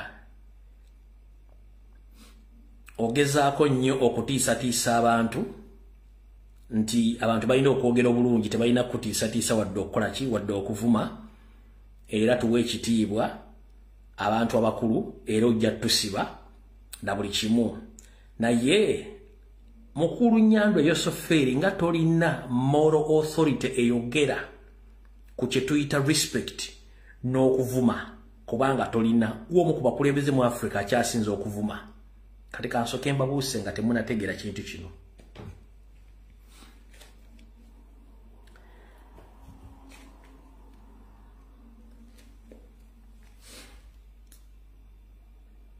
olukungana lwa high command olwatudde wiiki eno Yosero yayise teyaluyise nti yabadde yeyagalidde nedda buli lwayita high command oba abakulembeze ab'oku ntikko abaduumira amagye n'abasalawo ensonga aba abayise ng'alina kyayagala bamuyisizeewo oba nga waliwo kyayagala okukola omuntu yandiyagadde okubuuza mu kaseera kano mpawe kaagalwa kyeyise high command ng'ate abantu be yayise si bateekeddwa okubeera mu high command ye be yayise be baluwa wulira Museveni bw'agamba nti yayise high command invited the high command UPDF Defense Council on rally cases including bano be yayise all UPDF infantry division commanders division 1 2 3 4 5 and the mountain division kati bwaita all UPDF infantry division commanders kiba kitegensi yadda communicating n'abaduumira amagye oba bakwasaganya amagye bonna amalwanyi okuli division number 1 division number 2 division number 3 division number 4 division number 5 ne mountain division ompulya bulungi nnyo n'agenda maaso Special Forces Command SFC military police JAT and CMI IGP ISO ne ESO abo bonna bali mu intelligence n'abakulira SFC abokusatu all commanding officer brigade commanders battalion level commanders of all UPDF fraternity units and formations. The aim of this high command is to give orders to the commanders as following. Bwamala okuyita bonna abakwasaganyizako okubega okukola effujjo okutemula n'amagye ge yeesiga bino bye bakkiriziganyizaako ebitabaddeyo bya bulijjo. To take charge of general security during the general elections. That's not their duty. Mbu akasoka mbu okutwala buterevu obukuumi bwonna obw'okulonda okujja.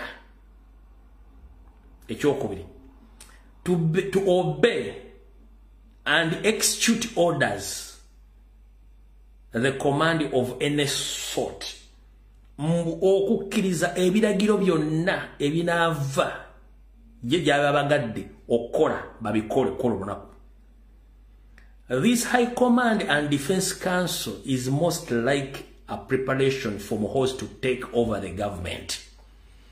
Nti ebiragiro byonna n'abayitiddwa bonna ne defense council yonna kyerekedde butereevu nti yabadde ateekerateekera kuwa biragiro ebikkiriza abantu bano okutwala butereevu Muhoozi okuba nti yagenda okubawa biragiro n'okutekinga over government. Ndoza mukitegedde bulungi bulijjo kye mbagamba. Teyabadde amekansi ya bulijjo.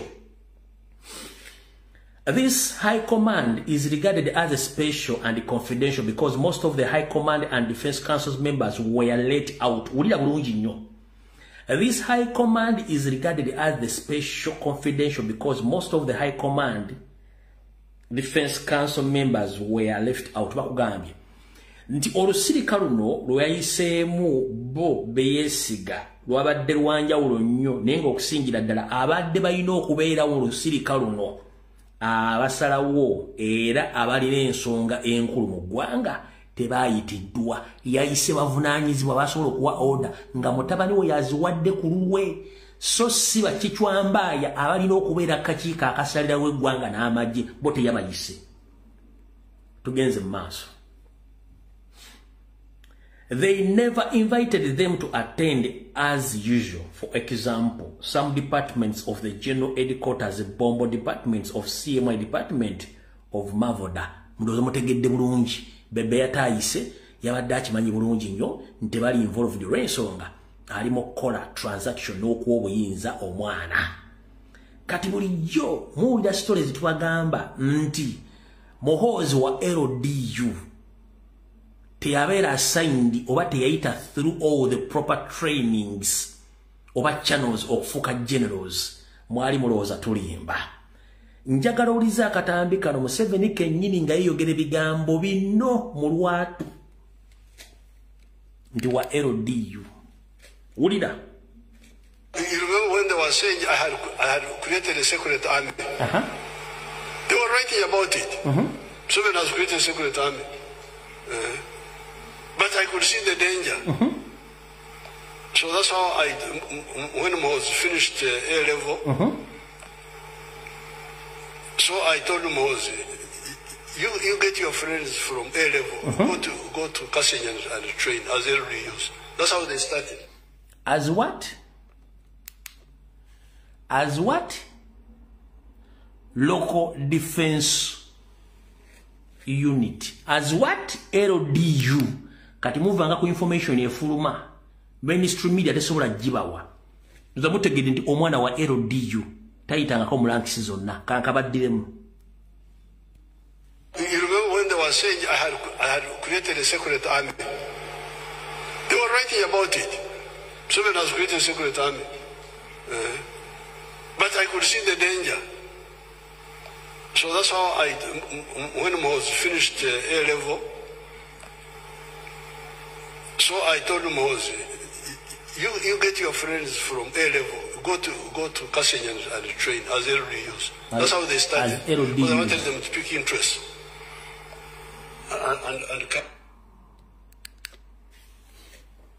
So oli neyamusomesa wa LDU kati general.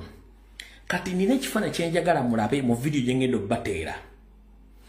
Njagala mutunuulire abakulu ababadde mu katambi ako omubiri gwabwe kye gwogera engeri gye beeyisizaamu nga Diddy gy'ayogera. Gwe kennyini ofune ekifaananyi ansa yakyo ng'okyewuliriddeko okuva mu ki? Okuva mu katambi kano we tulagaawo. Njagala owulira akatambi kano kennyini.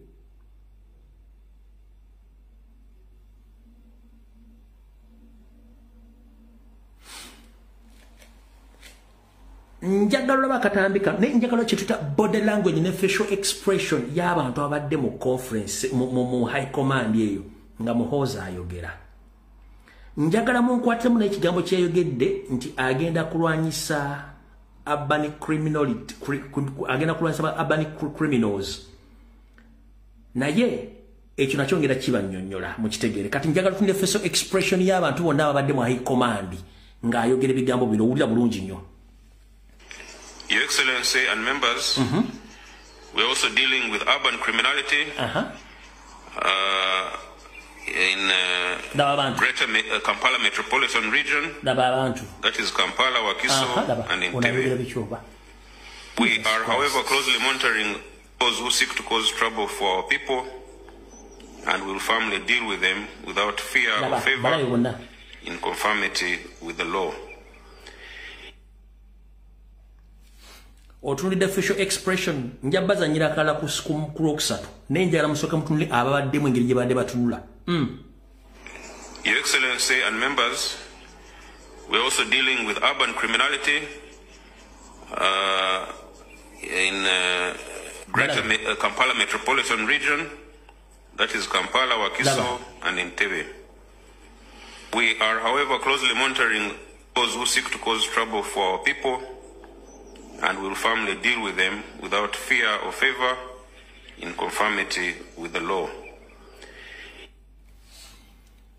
Kati kyobamanya buli eyabadde ku rank eyabaddeawo ekitono nnyo ndowooza alina degree.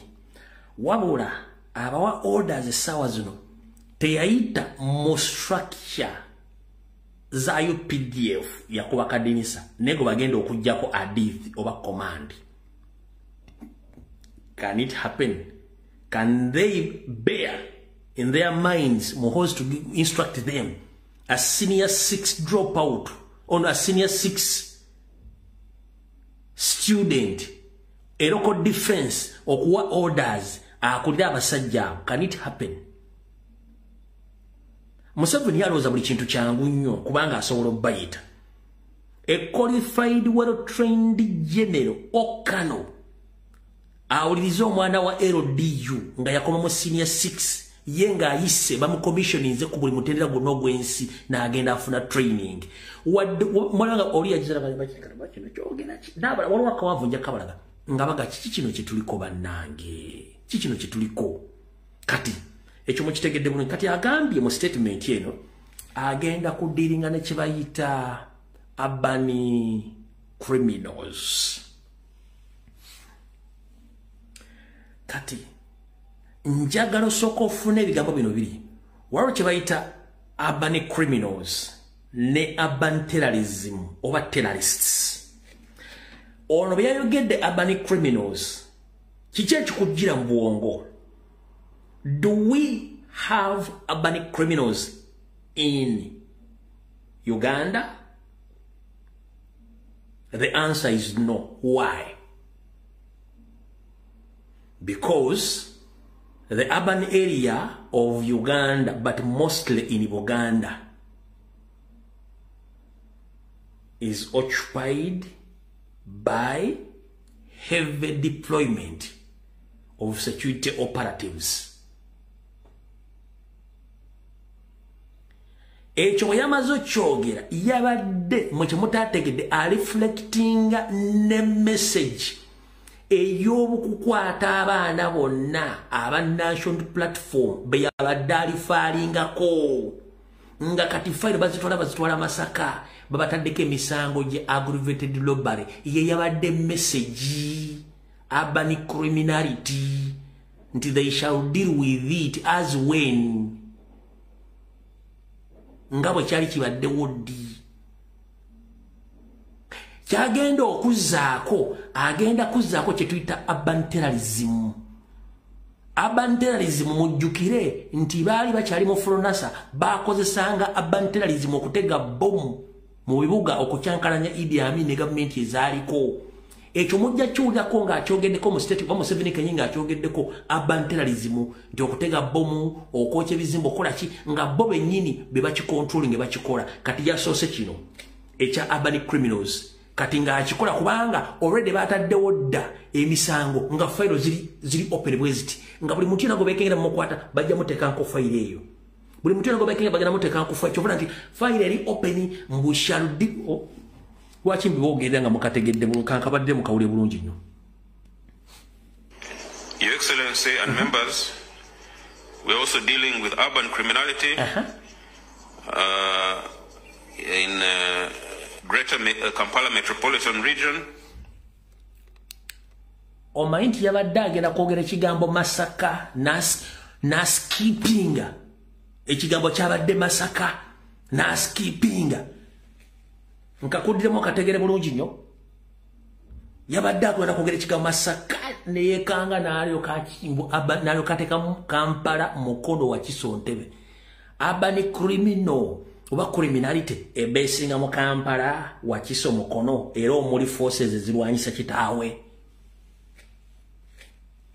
nkakudiremo kawulire olimi yadde agenda kukikuba nti Masaka nalubuuka wulira. Your Excellency and members, we're also dealing with urban criminality in Greater Kampala Metropolitan Region. Greater what? Nachichusa. Naryo kateka Greater Kampala. Ndozo tegedde. Ye system gye balinamu. Era kye babala kati katugende wano. Awo tuvuddewo. Kati omukulu ono mu meeting eno yagambye ku tweet zaakoze mulyoka mutegeere yagambye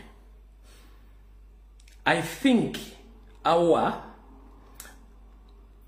venerable and heroic command in chief Yoseri Tibahaburwa for his wide guidance to the High Command and Defense Council, we will never allow hooligans and puppets to come anywhere near the power. Yagambye nti ayagala okwebaza engeri y'obuzira kitaawe gyayolesezza n'abatemu banne bakulembera saako mbu n'obugezigezi bwayolesezza ng'ayita mu bakulembeze banne abakwasaganya amagye era abebaza era mbu kye baasibiddeko bwe butakkiriza mbu abamenyi b'amateeka wadde abo abakkiririzaamu okwesembereza entebe y'obuyinza mu Uganda era mbu agenda basaanyaawo bonna for all yakola ekiddako kikuzaayo ku kiki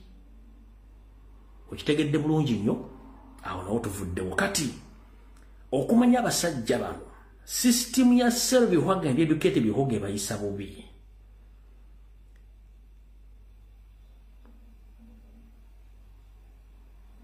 Museveni bwati bwe yayogedde naye kano video kakadde kengendo okubazanyira ndio kenza nnyo obuddako wano yagambye bwati yayogera bwati.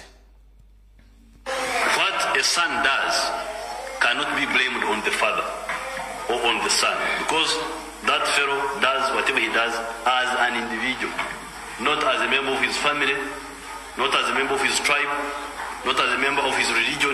He does whatever he does, right or wrong, because of himself as a person. Many of you are parents. Sometimes you cannot even control your 12-year-old children. They go and do what they want, contrary to your will. What a son does cannot be blamed on the father or on the son, because that fellow does whatever he does as an individual, not as a member of his family, not as a member of his tribe, not as a member of his religion. He does whatever he does, right or wrong, because of himself as a person. Many of you are parents. Sometimes you cannot even control your 12-year-old children. They go and do what they want, contrary to your will. All right. Nyandwe Yosoferi Tibahaburo Tabaisirwa, the son of late Karekes, whom you killed yourself because you are hiding your identity. If I may ask, Sebo, as you stated in that old video, that what a son does, he does it at his own. And it's not be blamed on his father or his mother or his family. Yes. Right now, your son is a general.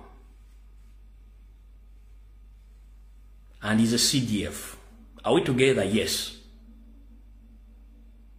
He's good at insulting Ugandans. He's good at insulting the East African leaders, tweeting harsh tweets on social media platform, abusing whoever he feels he likes. He arrests, he kills, he tortures all Ugandans. Can it happen to any serving FDF officer to behave the way your son is behaving? You mean there is no any law which can arrest Muhoozi? Or you mean there is no any court of law in Uganda which can bring down Muhoozi? So he's above the law, according to your understanding. The Selbyhwaga and Educated Bihoga. What if is someone else in UPDF or in the police behave like your son? You mean that gentleman or that lady can walk free without being chased away in the office or being arrested, tried in a military court? The late Chirumira just complained about the misuse of power and corruption in the police. You instructed your yacht assassins to finish him. He was just complaining about the mismanagement and the corruption in the police. He was assassinated there and then. So what about your son, who kidnaps people, torture, kills, attacking whoever he wishes to attack, mostly Robert Kyagulanyi Ssentamu? You mean he is above the law? No one can handle him. Kankabadde mu Luganda. Omukulu ono bwe yakola statement yenu. Mutabani we teyayita mu training y'amagye gonna bannayuganda abalagi bayitamu, yakola bwa local defense. Era tateekeddwa kubeera mujjene kuba yagenda kusoma teyakola kintu kyonna. Wabula Museveni akulaga nti Muhoozi ye waddemba okuwamba, okutta, okutulugunya n'okuvuma buli omu bw'asobola okuvuma, era tasobola kukolebwako. Nange ne mubuuza, singa abadde mujasi mulala yenna nga si mutabani we n'atweetinga tweets ezo n'akwata abantu n'abatulugunya n'abatta yandibadde atambula butambuzi nga tebamugobye mu office bamusiba. So Museveni, why did you arrest Kayihura and his groups? Why did you arrest Kayihura? And you left your son moving around.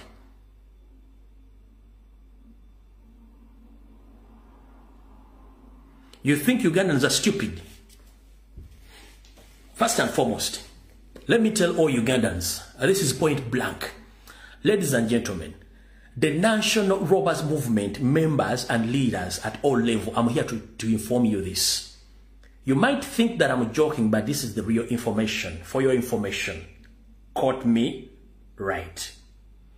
Museveni doesn't allow any member of National Rivers Movement or even the high command in army, police, or anywhere to allow their families, mostly their kids, to prosper in his system. Either he eliminates them or he sacrifices them. Those kids end up in the bizarre situation whereby nobody can compete with Museveni's family. Kanchiddemu mwabali mu NRM namabali mu maje abali mu police mwenna Museveni takkirizangako muntu yenna kubeera na mwana we n'abeera successful okwereranya office yonna oba ekitongole kyonna nga kijja kubeera nti kiyisiikiriza abaana be mu maje mu police mu ministry buli kintu kyonna akozesa system B esooka bw'ata eliminating mwana wo bamu sacrificinga mu witchcraft waabwe abaana bamwe ne balizotinga mu kunywa omwenge abaana bamwe ne bagwa eddalu abaana bamwe ne babatta abalala bayiika amadinisa kino mukimanyi bulungi nnyo abaana bangi bafudde nga babalwanyi abaana bangi bafudde baba minisita abaana bangi bafudde abajjena bali mu UPDF abalwanyi bonna nga bafa kibwatukira kubanga olina mission okujja buli muntu yenna ayagala okwesembereza office oba ekintu kyonna ekyefaananiza ku buyinza oba ategeera kasita mwana abanga ategeera nga alina obwongo butegeera okusinga mutabani we abatta abayuwa windows n'abakola bwe baagala balizotinga mu kunywa mwenge kamba weka batono mmanyi Brian Bukenya owa former vice president of Kenya ani yamutta didigi yenyini yali involved nda abantu bangi nnyo mujjo video za Bukenya musajja atunga ali mu kusala kugali benjole ali ne baana bawala bijujulu anyo omwenge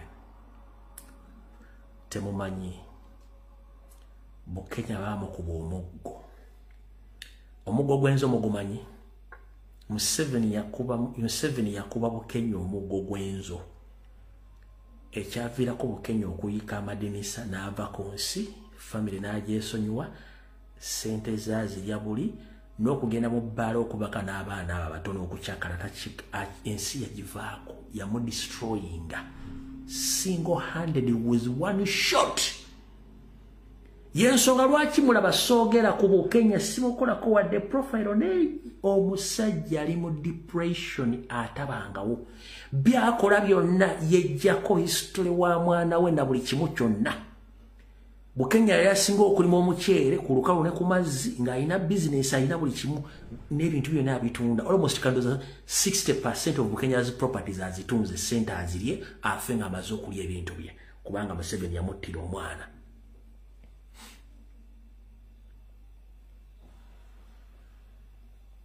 Goloza Jeno Katumba Amala kyategeeranga Katumba Amala oli omukadde tamaze okutta Brenda Nantongo Oloza Jeno Katumba Amala kyategeeranga Katumba oli omukadde oluvannyuma lw'okutta Brenda Nantongo omwana gwe yasomeseza mu America n'asoma na buli kimu kya intelligence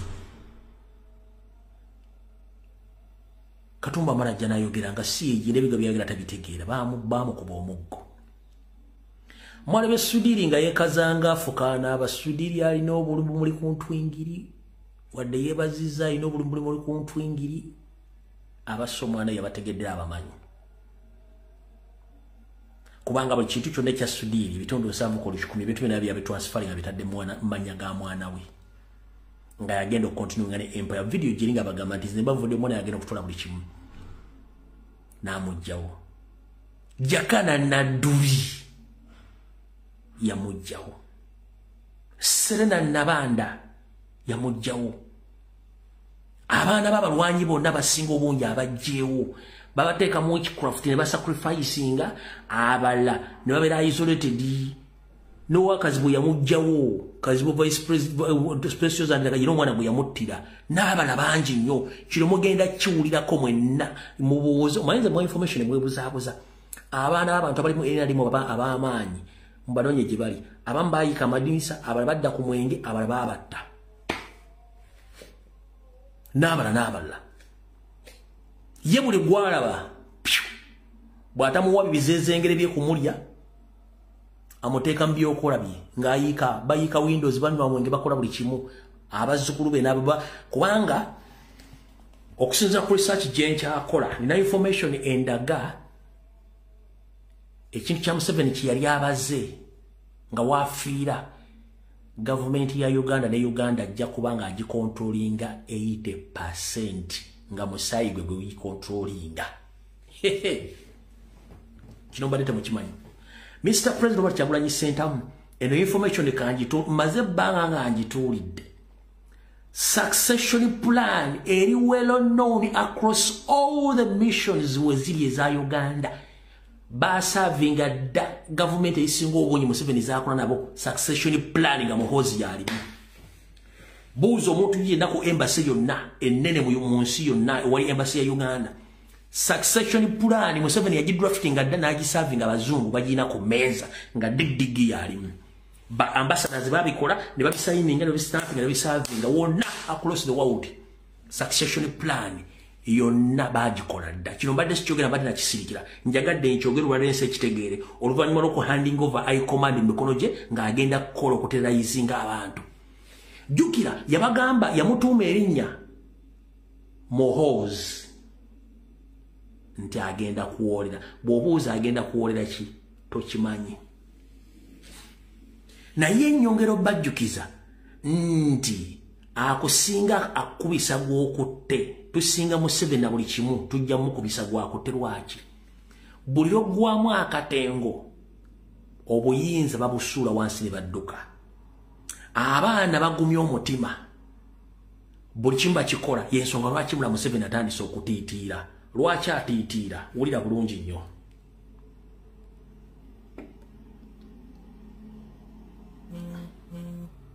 yagambye bw'ati Don't try to speak badly that you are a politician. You are speaking badly to me. It's not acceptable. It must stop. This Buyai must stop. The Buyai of they run bad things in Europe. This is not African way. There is no kufirwa, no laws. We want disciplined democracy, not hooliganism, not intimidating people, using bad language. Because we want the people of Uganda to decide the way they want, not to be intimidated. But some of the political groups, we are making it a habit to intimidate people, to attack people, because they are of different political groups. Now that one is going to stop. The security agencies have discussed it, and it's going to stop. You must speak very well in public, together. Alina amagye, alina ssente, alina amakomera naye atya okumwogerako atya ekigambo. Nkugambye bwe mulemerako obuyinza bajja busula badduke. Kyova olaba bagambye nti yakomandiza high command to deal with the people abamwogerera at your age Museveni. You are here bragging around. You are preaching democracy. Which democracy? When your son and yourself on a daily basis you sit and plan to assassinate your opponents. Then you're talking about people who are coming on social media to condemn you. You don't have any audacity to talk about democracy because you're not democratic elected president of Uganda. Ugandans decided they elected Robert Kyagulanyi Ssentamu as their next president, not you. You use the power of God to stay in power. So you don't have moral authority to talk about or to preach democracy because no one elected you. For you, you kidnap, you kill, you assassinate. But at this level, now you fear people who come on social media to preach peace and resilience. Then you start, you intimidate people. Abasajja n'ekigambo kati bakitya ku myaka gyatya yatidde ekigambo protest vote n'atya eggaali n'ayita high command. Jjajja omusajja wogambira protest vote n'omugamba eggaali n'ayita high command. Maama nnyabo mukitegeera. Kati ye bw'agamba nti atya abantu bagambye high command adenge n'abantu muganda wange kitegeeza ayidde. Kati kansoke mbaddizeeyo kino mbadde mukitegedde. Mu programu za Museveni za blueprint yali abaze wafiira ajja kuba controlling Uganda 80%. 80% yeruwa 1. Goba document mu parliament Museveni awezaamu abaana abasukka mu 20.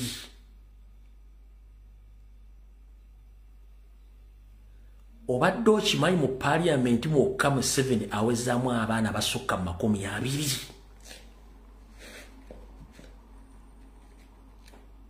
Obadde okimanyi mu magye Museveni awezaamu abaana basukka mu 50. Obadde okimanyi mu government offices ku level zonna Museveni awezaamu abaana basukka mu 30. Gobadde okimanyi mu foreign missions Museveni ayinamu abaana abakolamu in the disguise mu foreign embassies.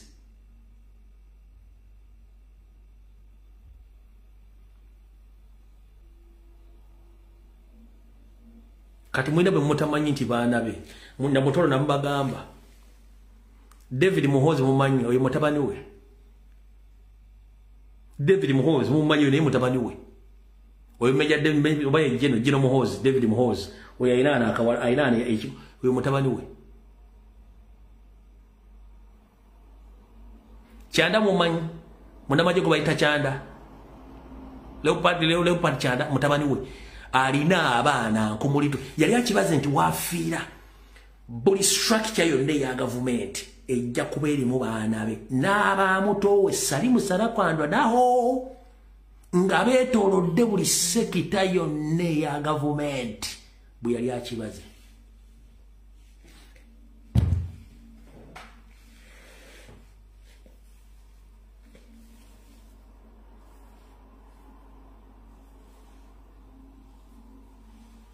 Bwe yali akibaze mwe mumanyi Natasha Diana Patience Muhoozi Kanyirupama no. Amusajja yatambuza akali enkoko. Museveni yatambuza akali enkoko. Buli mukazi yenna Omuganda gomanyi eriko mu government ya Museveni bitundu ana ku buli 10 amuyinamu omwana kabere n'abakazi abalala.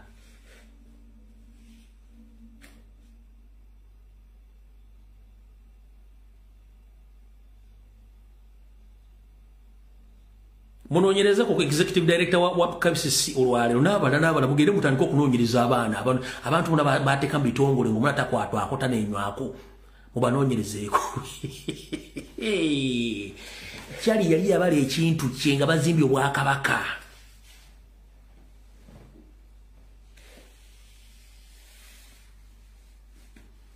Maria Mirembo oyo byeyogedde sijja byogera munnange naye nga mbiinako information lwakuba okireka. Museveni yatambuza akali enkoko nali enkoko z'Abannayuganda bonna n'azimalawo. Kati mutegedde osanga mwana balina ssente balina obuyinza bavuga motoka za bbeeyi balina mansion ziti mumanyi bano ssente bazijja bakola beebo. So ayogera ne confidence kuba akimanyi buli sekita yateekawo. Kibule nambagamba ddala kibule temumalirako budde. kibule ne mbagamba temmalya ko budde nabagamba dda bonna abaana abo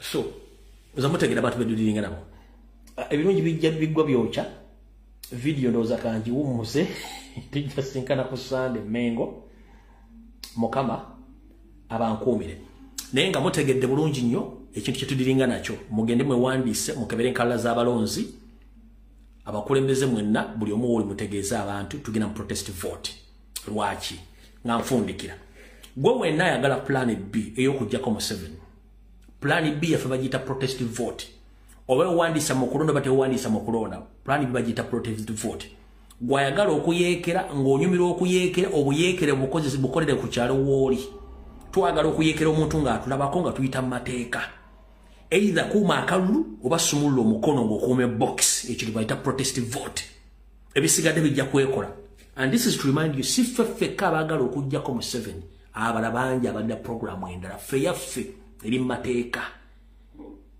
gwayagala simayagala mundu oya emundu yo bagiyita protest vote gwoyeekera akulaba nawe ng'omulabako kuuma akawuluko kutwalaganya bantu emundu ejja tuuka ekiseera nga tekyakola mutegedde bulungi nnyo so oyetagala simamu twagala plan B mugirina weeri olako emyezi mitono nnyo plan B weeri gye bayita protest vote ne oba tolonda just wetekemu akasente gwemidde okuuma akalulu abalonda balonde mumukuuma akalulu sawa yakuzoganya mukama bankuumire video ewedde mweraba